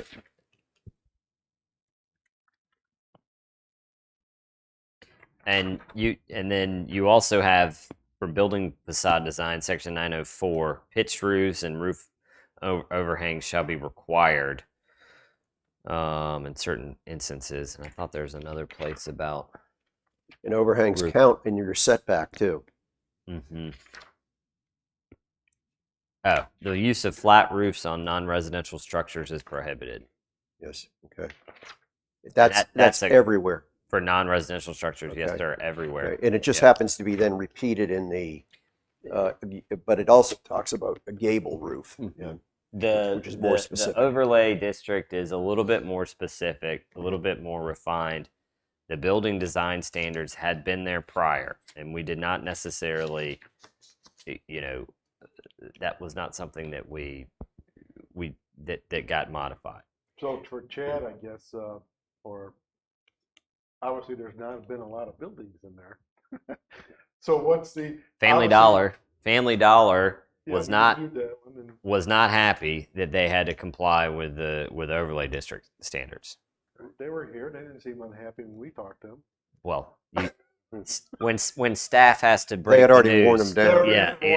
yeah. So, I mean, I guess that's my question I'm going to is, well, apparently we're going to get some changes thrown our way here shortly, but it has been the architectural guidelines that have been Yeah. impediments to, I've only it doesn't had seem like there's a lot of money. Not that so facade much. stuff. Not I've so only- much. I've only had one building come in that's really made me look at this a lot, and that was the new retail center store between Dollar General and the existing Outfitter store. I've had more remodels that doesn't meet the 25 or 50% rule than I have anything else, like the Hardys. Their upgrades were not more than 50% of the structure, so they didn't have to comply with the standards. The porch place up here didn't exceed the 50% rule, so they didn't have to comply with the architectural and overlay district standards. But they've made that place look nice, They did. I think. And I thought Hardee's was an improvement. And Well, anything would have been. the dental, Yeah, true. the dental office expansion, which is a project that was just submitted, it will be before you in the next few months. I'm waiting on a figure to come back to see if they meet the 25% standard. So they might not, but they're Got a nice looking place. but his main building did have to. So he's not going to make it paint it purple to where it's, Jones will do it right. and the biggest thing I've had to stare at, and it's a little ambiguous, is the color that the Outfitter store just painted. Yeah, they did. But when you look at the language, you look at the color, hue, and wheel there, Yeah, it the makes color it, chart, I think, is so vague. it's vague, and it almost makes it almost stares you to not approve a color based on that, because it says earth tone, and there's some language in there that makes it a little ambiguous to what they want to do. Can't we add the term beachy? Hell, we have Well, a purple house here in It depends on what beach Sugar you're in, Canes. because Yeah, you that's know true. that you know there's a Venice lot of Beach Key might West be a little colors different around. than that. What's some your of- name? Outside of going to Home Depot and putting very specific colors Yeah. in your color wheel, from depending on what brand of paint you get, is about the only way to. One of the things that I see, and this is a question, this is still in the same article, but it's towards the end. It has to do with lighting.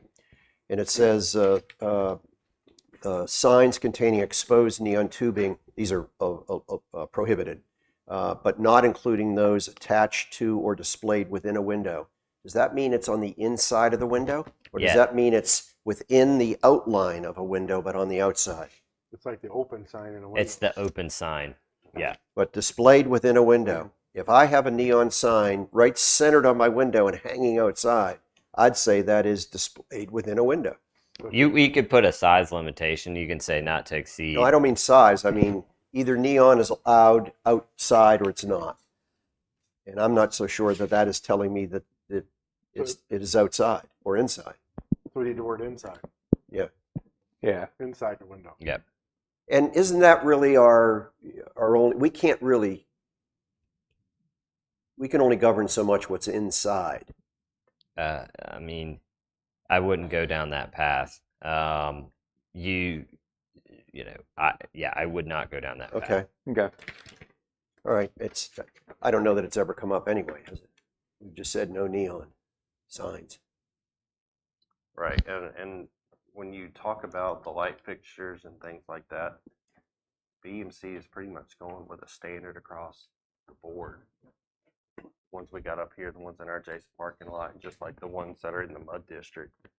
So even if you wanted to refine that, I would be open to it, because everybody's going to those drop-down LED type of lights where they don't span out. These are compliant, correct? Yes, Yeah, they are. that's what I thought. Um, Because we had BEMC here when we put this Yes. together. right, does everybody agree we've finished with 6? Yes.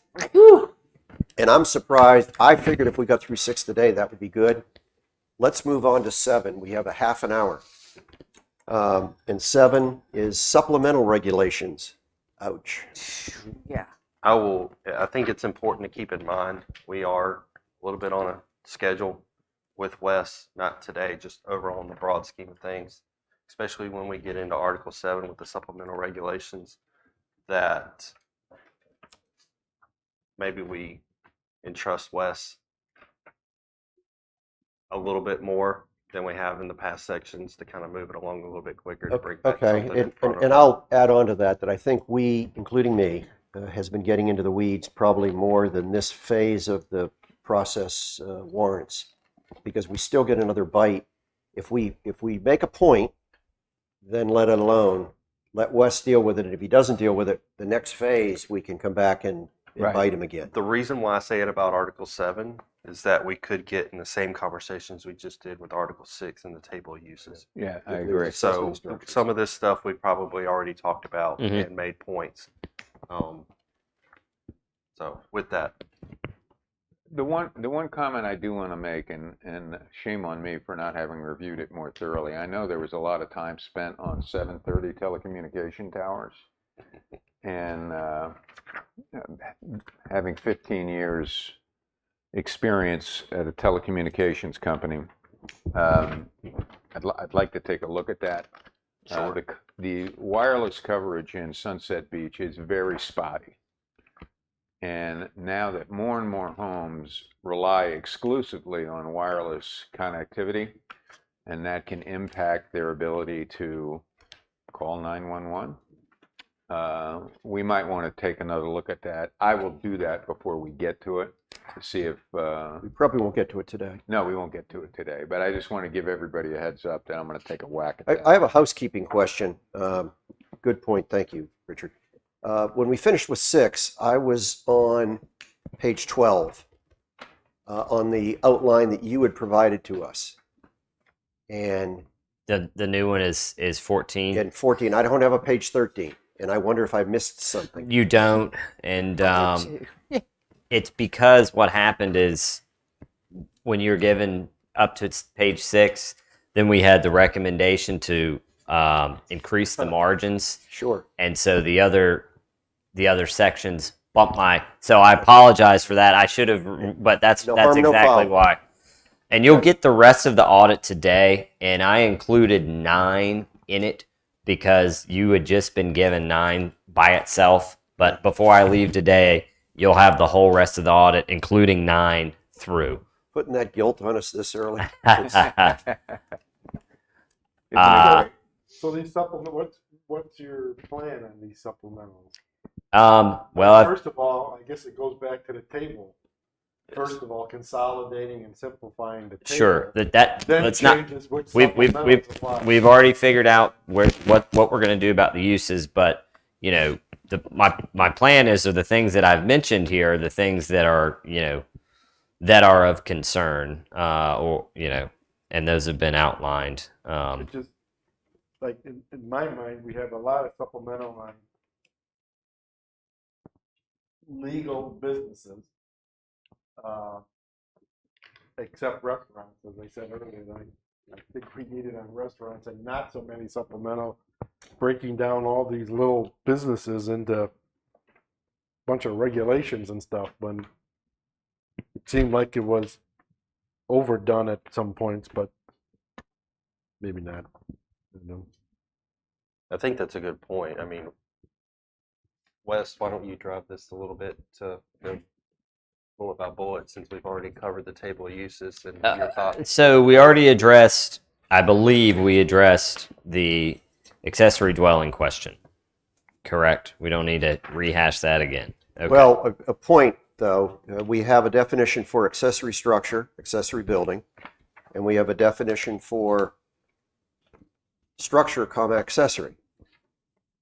I'm trying to find it now. I made Now myself we'll a note. get it. You've got an audit also that addresses the definitions Okay. that will be forthcoming. But yes, Okay. that's also addressed in there. That's good.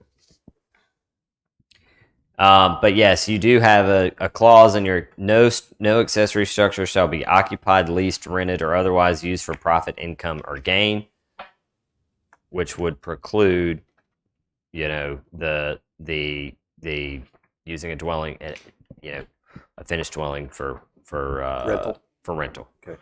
And that is the continued position. You do not want to. Is it the position of the town that you do not want to allow any of the accessory dwellings on the mainland in MR3 or whatever it is? Sounds like that is the case. Okay. And then we got some information from Jared the other day. I don't know, did you pass that to them on The golf course, courses? yes, did get that. Okay. Yep. Yeah, that went to him, Mhm. which I thought was very good. It Yep. shows that they're kind of as a whole there. Now, we have dwellings, single-family, didn't get- manufactured, multifamily. Do we need to have a section for townhouses, for patio homes, for cluster homes, there's a lot of different terminologies that we use. Townhomes are addressed under dwelling multifamily, but we can pull that out. Townhome, if you look at 706E, townhouse is in there because it is considered to be a multifamily dwelling. That was added. Correct. Okay. Now, I Because do have that's because of a fee simple situation primarily. yes, Okay. yep, to allow them to subdivide That the land, right? land. What about patio homes? Is that something that that? Just you be a feel- single family. Just be a single family. Yeah, okay? we So took it that doesn't word matter. patio out, I thought, in that last revision, right? Because nobody knew what it was. Well, I think it goes. That townhouse one, the patio home, the word patio, I thought got removed. I didn't think it existed, and I had a question as to what it was, Whatever that 2021 change or. because that's really what they're talking about, Chad, of putting in behind High Market Street, Where is the 16 homes. Yeah, and when I heard the term patio home, I kind of rolled my eyes where y'all didn't see it because it's just a single family residential. Yeah, it's just a single So family. it doesn't Yep. matter. It doesn't matter. I would So it's a marketing suggest a term. patio home may be an artifact of the Sugar Sands tradition, which is a single story, 1,500 square feet or less. Sure, but we don't need to define that separately. It's still single family You're right, dwelling. Yes. Okay. All right, steer this a little bit. So Well, maybe we can. let me go back on that, because there was a big issue in Sugar Sands in that a lot that had been kind of informally assigned as a park within Sugar Sands. Mhm. When Riptide took over, there was a big controversy because I asked the question, why don't you, as a gesture of good faith, as a new declarant here, make that a park? Well, I got a kind of habit answer, and 2 weeks later, they were laying concrete for a home that is clearly out of architectural compliance with the surrounding quote-unquote patio home. So I think it may be useful. We cannot You we can't cannot do that. regulate the design of that. And if there's a matter that was identified as common open space, then that would be a civil issue between the HOA, and so that's outside of Well, our purview. unfortunately, in most of the HOAs, they're run by the declarant, so the That's- HOA doesn't have again, the opportunity. We can't. Yeah. That's not our responsibility. So the HOA can be more restrictive on patio homes and crawl space, piling, or whatever. We cannot, single family residential, it can be on a piling, it can be on a crawl space, it can be on a slab grade. So what you're saying is our capacity for defining and enforcement is Single family residential. limited. Yes. We cannot Okay. say how they look. All right, thank you. Katie? Yes, Katie. Was I think I might have missed the first thing you said. Did you say we are not allowing accessory structures on the mainland? No. The accessory dwellings are not permitted. Dwellings. It's accessory dwellings. Yeah. They're Thank you. accessory Structures. structures. Yeah. A Thank you. structure is like a shed. Thank you. A Sorry. dwelling is somebody living Yeah. in. Yeah. Okay. I think we all agree that home occupation needed some work. Yep. There's standards in the definition that need to be moved into that section, Yes, and yes. so that they're clearly defined. There's some conflict there with your model home unit. I believe that I don't think that you guys have issues with there being a model home unit. Okay. Yep. But there should be some stipulation as to how long it could be there.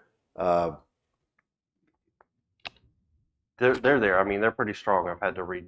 We have Look at 5 them, a years, couple of them. or 80% of the units in the development are sold. Okay. Correct.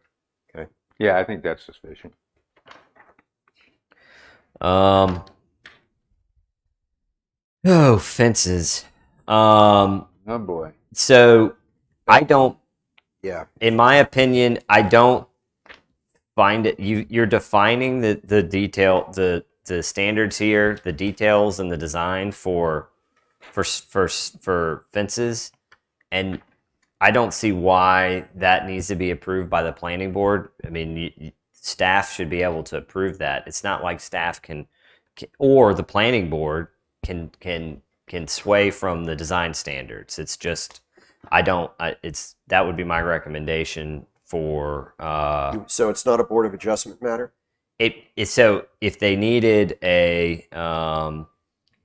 if they needed some discretionary difference, then it would need to be a Board of Adjustment matters, and this is what that sort of insinuates. And so I think that you need to stick with what the design standards are. If someone wants to stray from that, they can ask for a text amendment, or they can go before the Board of Adjustment. Okay. And are we happy with, because again, in full disclosure, I haven't reviewed these supplemental regulations for fences as thoroughly as I probably should have, but this is a big issue in a lot of places, particularly for homes that want to, for instance, create a fence area so they can maintain a pet dog. Sure. Yeah, no, the town, so you've got, they're complicated. We had an issue that became a non-issue recently regarding, I think it was just had to do with Quarter lot or something, a wasn't it? misunderstanding of why they were the way they were, and it's sort of a calculus to get from point A to point B, but you can get there if you understand them. But we're not limiting fences. You know, fences are allowed, but there's certain cases where you have a corner lot that you have to step it down or have some other peculiar situation so that you don't fence the front yard of your neighbor. And in situations where HOAs may more significantly restrict fences, the HOA rules would prevail. Yes. Well, Yes. Yes. yeah. They could always be The stricter. stricter ones would always prevail. The stricter, well, that's correct. I mean, we don't care. The town doesn't care about what the HOA is. That's on the HOA. The only thing that matters from the town's perspective is that you are meeting the town standards. So From if there, you do build a fence and the HOA permits it, it can't be in violation of the town requirement. that's right. So if the HOA said you can do a 10-foot fence, but the town says you can only do 6, you couldn't say, hey, the HOA says I can do Right. 10. The town would say, we don't care. Now, I don't care what the the HOA other says. question that I have, I see significant number of properties that have installed pools that have 3-foot fences surrounding that The pool. state has a requirement It for that. should be 4 is it feet. 4 It's feet. 4 It's feet, 4 but the foot state is the requires state it. law, Yeah. and it may look as though it's a 3 foot, but it's a 4 foot. Right. And I know for a fact these guys are on making sure that those are right. Yeah, and Um, my but neighbor is just 4 had one, and feet the enough? inspector comes out and measured it. Yeah, It's- yeah, exactly. I mean, I know in the community that I lived in, there was an 8-foot requirement, largely because any 10-year-old can climb a 4-foot fence, 40. and you find them face down in a pool. The problem is, particularly on the island, I mean, you've got wind code and other issues that would preclude having a larger fence, and you're going to start really creating a problem. You have to create a reasonable barrier, and I think a 4-foot fence Yeah. is a reasonable barrier. State Somebody law has has to said as violate- they much. Yeah. The other thing, you throw a wrinkle into this with the 4 foot versus 6 foot, because those are the two. You can't go higher than 6 foot anywhere in Sunset Beach. Yep. But if you're on a golf course, Or an ocean water view, ocean front, you cannot go higher than 4 foot, and And it has to be 35%. transparent. Correct. 35% Yeah. open and spacing. Yeah, 50, 35, or 50. Let me bring up something that I think is I'm not going to get into fences because we have spent an awful lot of time on fences. Yeah. Yeah. Um, Before you but go ahead. leave fences, I'm not leaving it. I Oh, want okay, okay. We under 709, it's subdivisions, and I realize, and there's a difference between a subdivision, separating a subdivision from other, Yes. but There is. shouldn't it be major subdivision? I mean, I don't know that I want to beat that horse again, but Well, if I subdivide 2 lots, And- it's, and former Mayor Forrester is correct in his, in direct interpretation here of what a subdivision is, because anything could be a subdivision. The intent here is for, collectively owned HOA developments. and we're not determining the size as major or minor. I guess we could. Maybe we need to look at that. I'd just say put the word major in there. It's Yeah, the intent is for a development within A community. a community. Yeah. we also in a couple of places regulate the style of the fence or the materials it's made out of. Mm-hmm. And we talk about masonry pillars, and I know what they're doing. You build a brick pillar and you put wood in between it. Looks very attractive. It's a nice architectural fence. And it could be made of treated wood. But we never seem to mention the most popular fence we have in our residential areas is an anodized aluminum vertical railing fence. And we talk about chain link can only be in your backyard. Mm-hmm. Am I correct? Mm-hmm. Can only be in your backyard. Can't be in the front. Can't be on the side or where. I mean, I don't think there's already restrictions on fences that you can put in the side and front yard anyway. And I think that we've taken in the past decorative wrought iron to be akin to the Is there wording that says that in there? No, but that's how we would interpret it. Yeah, that's how I've interpreted that in the would be past. nice. But we can add the anodized aluminum. And I think more you're seeing what I would call these plastic constructs that Vinyl. are They're stockade. It's right, like a stockade fence, yeah. right. But they're allowed. They're allowed, correct? Yes. Okay. On the side, Well, rear and side, Yep. rear and sides, but not front. not front. Okay. Mine is just a little thing. I just remember this, and it's always irritated me when the 12-inch, that no finial on top of a fence could be over 12 inches. That was just picked out of the clear air. And I look when we're going down 179 and those beautiful homes on the waterway, and they have these gorgeous finials on top of their posts. We can strike I it. don't I don't see know why a it's been point in there. having 12 inches. I mean, who's going to put something up that is ridiculous? Particularly, I don't think average would even be concerned about that. But I think these lovely homes should be able to decorate their fences and all and not have a 12-inch restriction.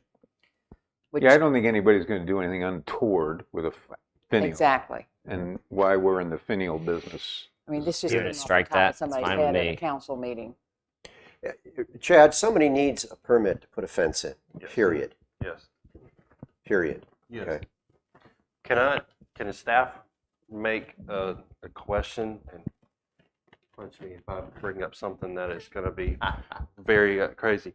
It is extremely hard on staff, I'm just being completely honest, to determine what is 50 and 35% open. Is there a way? I thought we used to have a measurement in here. Is there a way we can make that a little bit more easier Doesn't- to don't- Where that enforce? comes in is when people have alternating board. No, I get It's- that. It's just I thought the fence manufacturers always usually provide that because of the sight lines for they traffic. do, but if it's up to I the don't think they fence call it the same thing we did. We don't, because a lot of them will just say, "Hey, this is a fence." The manufacturer say, "Yep, it's 50% transparent." I have no way of measuring what is 50% transparent, what is not 50% transparent. That's what I'm trying to say. I can. Anybody can. You take 5 foot of it and Yeah. you measure and you add one to the other. And I think from that standpoint, you make them provide documentation. In the event a neighbor complains, they've provided you documentation that says that that's 50%. Okay. Well, if you go out there and it's not 50%, then you've got a pretty cut and dry case. I mean, that's And that's what's happening. Yeah. I'm putting, emails into files and say, well, the manufacturer said this is 50% transparent. Yeah, I forget what they call it. They it call used it to something be else. 35, and we changed it to make it easier to regulate from the 50% standpoint. But you're right. And what Hiram would use, we would make them submit a little detail of it. All right. To measure it. What you got, Sybil? I don't know. I just got lost on that because a fence is a fence. And why are you saying you can have a fence, but you've got to be able to see through half of it? Only where you're adjacent to Water. Water. Golf Okay, course. okay, water, that's you where don't I wanna was getting block lost. You don't want your neighbor not to be Right. able to see the water or the That's golf fine. course. And I think that has not been done in a lot of places. I think houses have blocked people's views, I mean, and I and don't think somebody, that's right. if they want to get around it, they could have a 4-foot panel that's solid and then a 4-foot panel that's open, and that would block your view. Yeah, So there has to be some reasonableness of interpretation. yeah. And it says in here, it implies for Yep. view restrictions. Okay. So, are you all also good with taking out the planning board review of these things? Is that sufficient? I think it's a staff function unless Okay. somebody else Mhm. disagrees. Okay. No, I think that's fine. Yeah. Every time we have to meet to talk about somebody's fence, Yeah. Okay. living fences seem to be mentioned in non-residential uses, Mhm. but I wasn't able to find living fence mentioned anywhere in a residential use. We can I'm add very that. much for living fences, as long as it's not blocking a golf course or an ocean view, or Yeah. Now, living fence, I think I know what that is, but you grow something on a fence. got it. Okay. All right. Somebody's running up in the attic. Big mice, or they're police.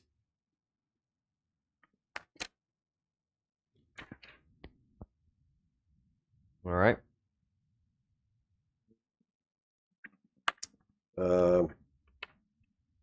One of the things that we talk about with fences, and Wes, this is really just for you.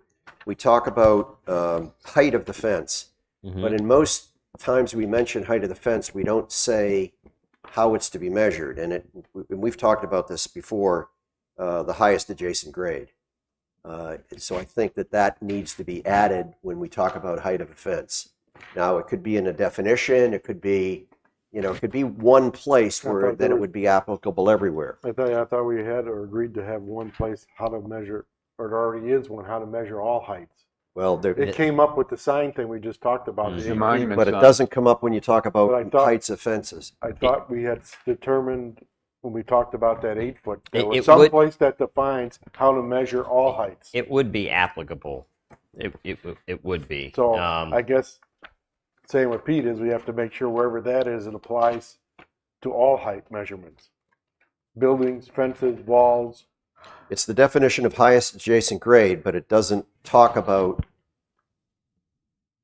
it just talks about what is the highest adjacent grade, but it has to be linked to the monument sign. It has to be linked to the fence as to how you measure that height. Single family, it says natural ground level.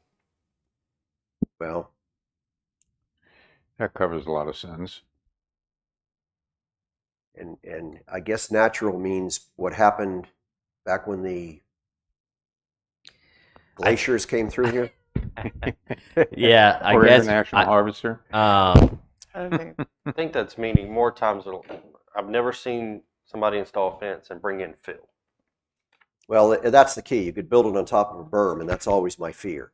But highest adjacent grade is really the only place that talks about it, But I've because it says also- prior to construction. I've also, in prior jurisdictions, I've actually had to go out there and do a final inspection on fences. I had to go out there with a tape measure and measure fences. You have to apply some gray area common sense into it. Of course. Because with the ground level, natural ground level, because you're going to stand in some people's yards where that fence is going to be 6.5 feet tall. It's a 6 foot tall fence, but from ground level, it's a 6.5 foot tall go to the other side of the yard, that fence is now 5 feet and some change because of how the yard slopes away. Yeah, that I mean, if we were asked to make a determination, I would say that natural ground level means the average elevation of the lot, and that someone hasn't come in and put 4 foot of fill and then stacked a fence on it. Has it been an issue? Okay. Okay. The more the issue comes into play is restricting people what they can. If their side yards, telling them they have to be X amount of feet away from the property line if they're in a side yard, abutting a street, because we do have some side yards that extend out in some weird cul-de-sacs and some weird corner lots in the town of Sunset Beach. And more of I want to put a 6-foot fence in my backyard, but realize that, hey, I'm on a golf course, waterway, or something like that, and I'm now restricted. So We're getting near, we've got about 2 minutes. The next section, which is privacy walls. To me, I think there can be a combination of privacy walls and fences.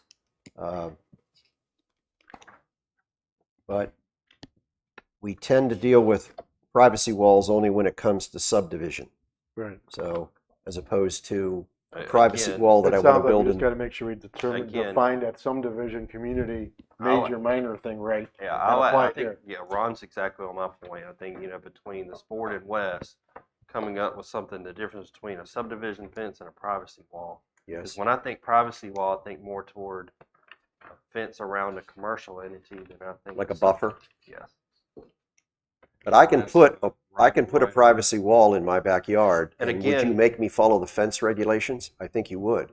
But when you look at the grand overall scheme of this, the reason why it is, and Wes has already said it a couple times today, is to eliminate the redundancy and of this whole entire 900-page book. We've under private community centers, we've already covered, well, made a revision that the community center must be within the subdivision. We've hit our 2-hour limit, so. You're right. We need to have. vote to extend or Yeah. not. I need to make a caveat. If you extend it, we can't go beyond 12 o'clock today. Wes has a prior engagement that he can only be here till 12. It's up to the board's wishes. I have other commitments as well, but this is important, but I'd rather. Yeah. Why don't we go to 10 more minutes? Okay. Or, Let's go to 11:30. Does that? All in favor? I Aye. Does somebody want to go until noon? move Okay. that we go until 11:30. Second. All in Second. favor, discussion? All in Nope. favor? Aye. Aye. Okay. Thank you. Private community centers, they have to be located within the subdivision. What about the one that Sea Trail has over on? Well, that was before it was revised. That was why Okay. it was changed. Somebody asked me the other day But that was Sea Trail. if Sanctuary could put a community center on the island. Nope. And I said no, because it is not within their subdivision. And they argued that they're within the municipality, and the idea was to make sure that Ocean Ridge couldn't put another one over there because they're not within our community. Doesn't But I'm matter. reading it right, that it must be within the subdivision. So I wouldn't say it has to be within the subdivision. I think what you're getting at is more of a table of use thing. Is private community centers allowed in those zoning districts on the island? And I don't think that you'll find them in there. Right. I don't think it's allowed in BB1 anymore. So that's how you limit. That's Let me why it's see. limited. It's not limited because it's not in the subdivision. It's not allowed because those uses are not allowed on the island. BB1 is no longer allowed. Okay. So That's yeah. And that was the only place we were really trying. Well, BB1 and If someone And- wanted to put a community and center BR1. next door, BR1. but BR1 is not in there anyways. Well, that's. Yeah. Oh no, that's right. The Ocean Ridge and the Yeah, it's whatever the other place is, Pelican Bay. Kingfisher Bay. That's in Kingfisher BB1. Bay. Yeah. Yeah. That's why. So if I'm having to take a guess after the Ocean Ridge was put in there, After it was Kingfisher probably Bay. a text amendment to look at taking it No, out. it was the or King. moving Kingfisher it Bay, either by permitted or special use to some type of. No, it was a whole snafu. Yeah. So There was I'm a not- council again, member that not trying to open up that can of worms or anything like that, but it's not because it's not located within the subdivision. They can put it next door if they wanted to, a private community center, and call it whatever the heck they wanted to. But because it's not in the table of uses allowed in those zones, that's why it's not allowed. Okay, in the next section, everybody satisfied with that? Well, so what we're saying is sandpiper sanctuary will not be allowed to create not unless they a get a text community amendment. center in Let's move Be- away from the sanctuary. Any subdivision or any major subdivision is not allowed to do Not that. unless there's a text amendment to allow private community centers into BB1. Correct. Okay, so and that text amendment would have to originate from. It could originate from direction from And- council and then or we'd from have an to prove it. applicant. We'd have to Yeah. approve It it. would have to write be it and approved by approve it. us in town Okay. council. All right, Anything could be a text amendment. So Yes. it's Yeah. just about, Yeah. as long as it's legal. because it would seem to me, I mean, we all, it's a shame that It's a- Ocean Ridge and Kingfisher Bay have that facility and a development within Sunset Beach would not. Could they sell it to somebody else? The Sure. existing tool? Sure. The use would still be there. it would The convey use would with the be property. non-conforming. It could not be expanded. Right. But could be conveyed to a new owner. Sure. Yeah. As long as the use doesn't. Change. We can't Change. restrict ownership. Correct. Okay. All right, thanks. All right, does anybody have any issues with 7.12, real estate sales management offices? We've talked about some things concerning that already, briefly. Yeah, it came before. And there was a requirement of 80, they have to get rid of it at 80%. Was that what it was? I want to make sure I got to go. Well, that was a find it. model Yeah. home, wasn't it? Wasn't that the same? Just about? Well, it maybe is the same. Model home, yeah, 708, Yeah. 708 Yeah. and 7.12. Yeah, I put a link between those two as well. It makes no sense. I think that they can be consolidated to be one and the same. Right. Yeah. And when I made a note to myself here, see Yeah. it, and with the 80% question, We just don't want somebody with a real estate office running out of a model home forever. Correct. It's Right. but 80% of a lot of homes is still a lot of homes left to sell. And then There's a 5-year limitation max, and then I mean, look, if you're the developer, yeah, you want you want to sell that right. so Okay. I got it. When I read it, it thought like, well, do we really want to do that or not? Because do you want them to sell them? We're telling them they got to close that office when they got 80% sold. I mean, they But closed it if before. if you got 500 home development, that means 100 homes are still left to be sold. But the importance of it is when you're first starting, so people Yeah. have something to see, Yeah. and they can kick the tires on it. If there's already 300 homes that are built, It hasn't been an issue, and I I mean, think they can- everyone. they Is can see- that normal? Yes, and everyone buys in there knowing that thing is there. It's not like everyone's got 400 homes and then all of a sudden there's a a real estate office. I think we're barking up a tree that Okay. doesn't need to be barked up. Okay. But in terms of the management offices, for instance, Riptide just built an office facility within Sea Trail. So are they under the same restrictions in terms of how long that office can be there, or can that be? Is that the nonconformity, or is that a The different one? sales center, Is that a different one? the one off of the edge. right at the south entrance off Yeah, of that- Shoreline Drive East. That's a west. nonconformity. It's a use that's allowed to be there. It's just non-conformity. Yep, it can be there, but there may be a proposal to rezone that at some point. But yeah, that's a That separate. was- that was there. that before, right? Yeah. Before Yeah. it turned into that empty house and storage facility. Well, it was a rental office, and then it was a laundry room, and then it Okay. was something else. And it was derelict. Yeah, it was been derelict a couple of closed things. for a while. 713 residential units. I say it only applies to MB2 and BB1. I don't know why I put that note there. Yeah, that's upper story residential. Okay, all right. Okay. Swimming pools and hot tubs. I'm not trying to move fast, but Yeah. Hot tub Now, attached to a but swimming pool. there's a is point one. that I think Wes brought out in another thing that talks about 2 accessory structures as a maximum. We do have that regulation. You can only have 2 accessory structures, and it lists a swimming pool as being an accessory structure. It lists a hot tub as being an accessory structure, I think. Yep. We probably do want to visit that from a reasonableness standpoint, because pretty soon fire pits are going to be accessory structures, and Yep. a garden shed that is of a certain size, which we don't. Right. In my note here to myself, a hot tub that is attached to a swimming pool, is that one accessory structure? Well, I mean, I feel like they're sort of one and the same. If you're going to have a hot tub and a pool, and for that reason, I think you could exempt them from the count limitation. I mean, logically, right? Yeah. But you count it as one, or you don't You count just it at don't all. Count it as 0. Count it Count as it as zero. zero. Yep. Okay. First of all, they're not always at grade, but the hot tub is small-ish, and a pool is at grade. When we talk about Well- accessory structures, we're mainly talking about sheds and above ground The kind of hot stuff. tub is the bigger issue here. Most of them are portable. Most of them are put underneath something. They have standards, but they're to the point where I would deem a swimming pool an accessory structure more than I would a hot tub. Sounds like you guys are fine to exempt them from the count limit. I'm okay with Okay. that. Yeah, it's fine with me unless somebody disagrees. No. Yeah.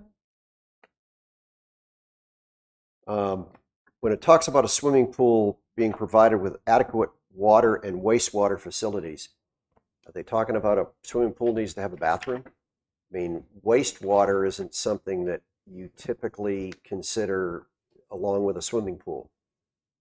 It's usually discharged if you're recycling it or replenishing the diatomaceous earth. You're spilling it out on your ground.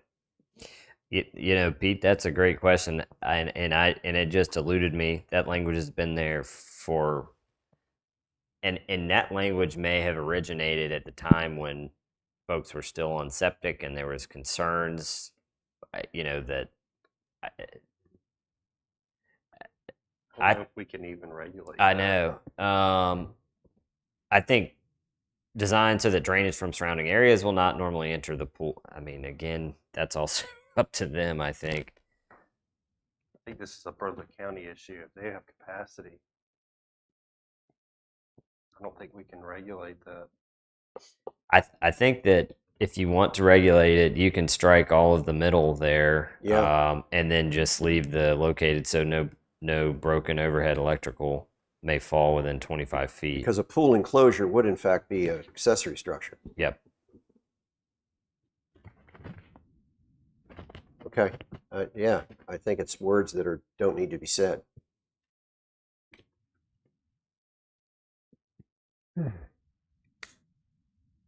And we talked about fences here, and obviously the fence would go under North Carolina State Building Code, which I believe is 48 inches. Yes.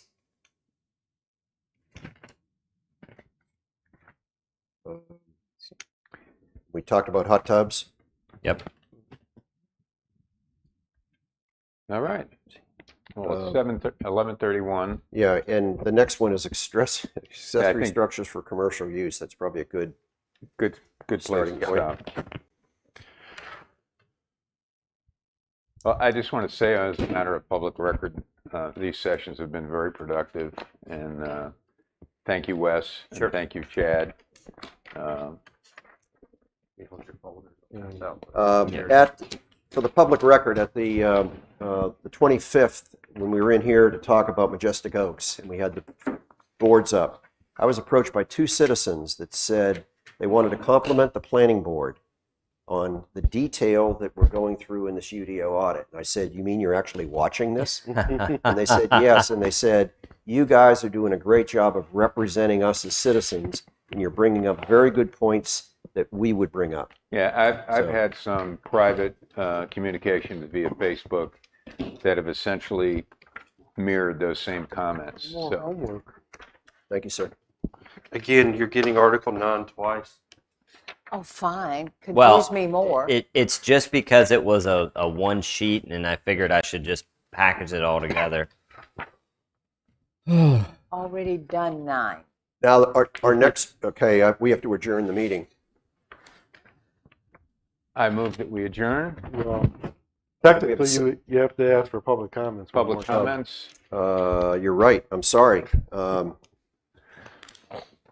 Public comments, and seeing none, And for I'd some, like- we don't have any, I thought we were talking about adding staff comments to the list. Or any staff comments? Yeah, I have a couple. We will meet again on the 19th for a UDO update. yes.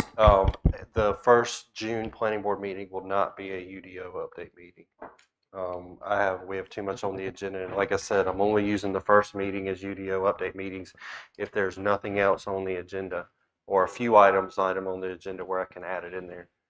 We will have 4 to 5 items on our planning board agenda. The first The June meeting in 2nd meeting June, you're the talking June about? 2nd meeting. The June So- 2nd. Just to give a heads up, I have to be in Charlotte on business, so I will not be here for the June 2nd So- meeting. Yeah, just to give you all a heads up, that's what's coming down the pipeline. Okay. All right, staff, thank you for the staff comments, and Wes, thank you for your diligence on this. I'd like to entertain a motion to adjourn this meeting. I'm so moved. Can I- Second? All in favor? Aye. Meeting adjourned. Thank you. Now.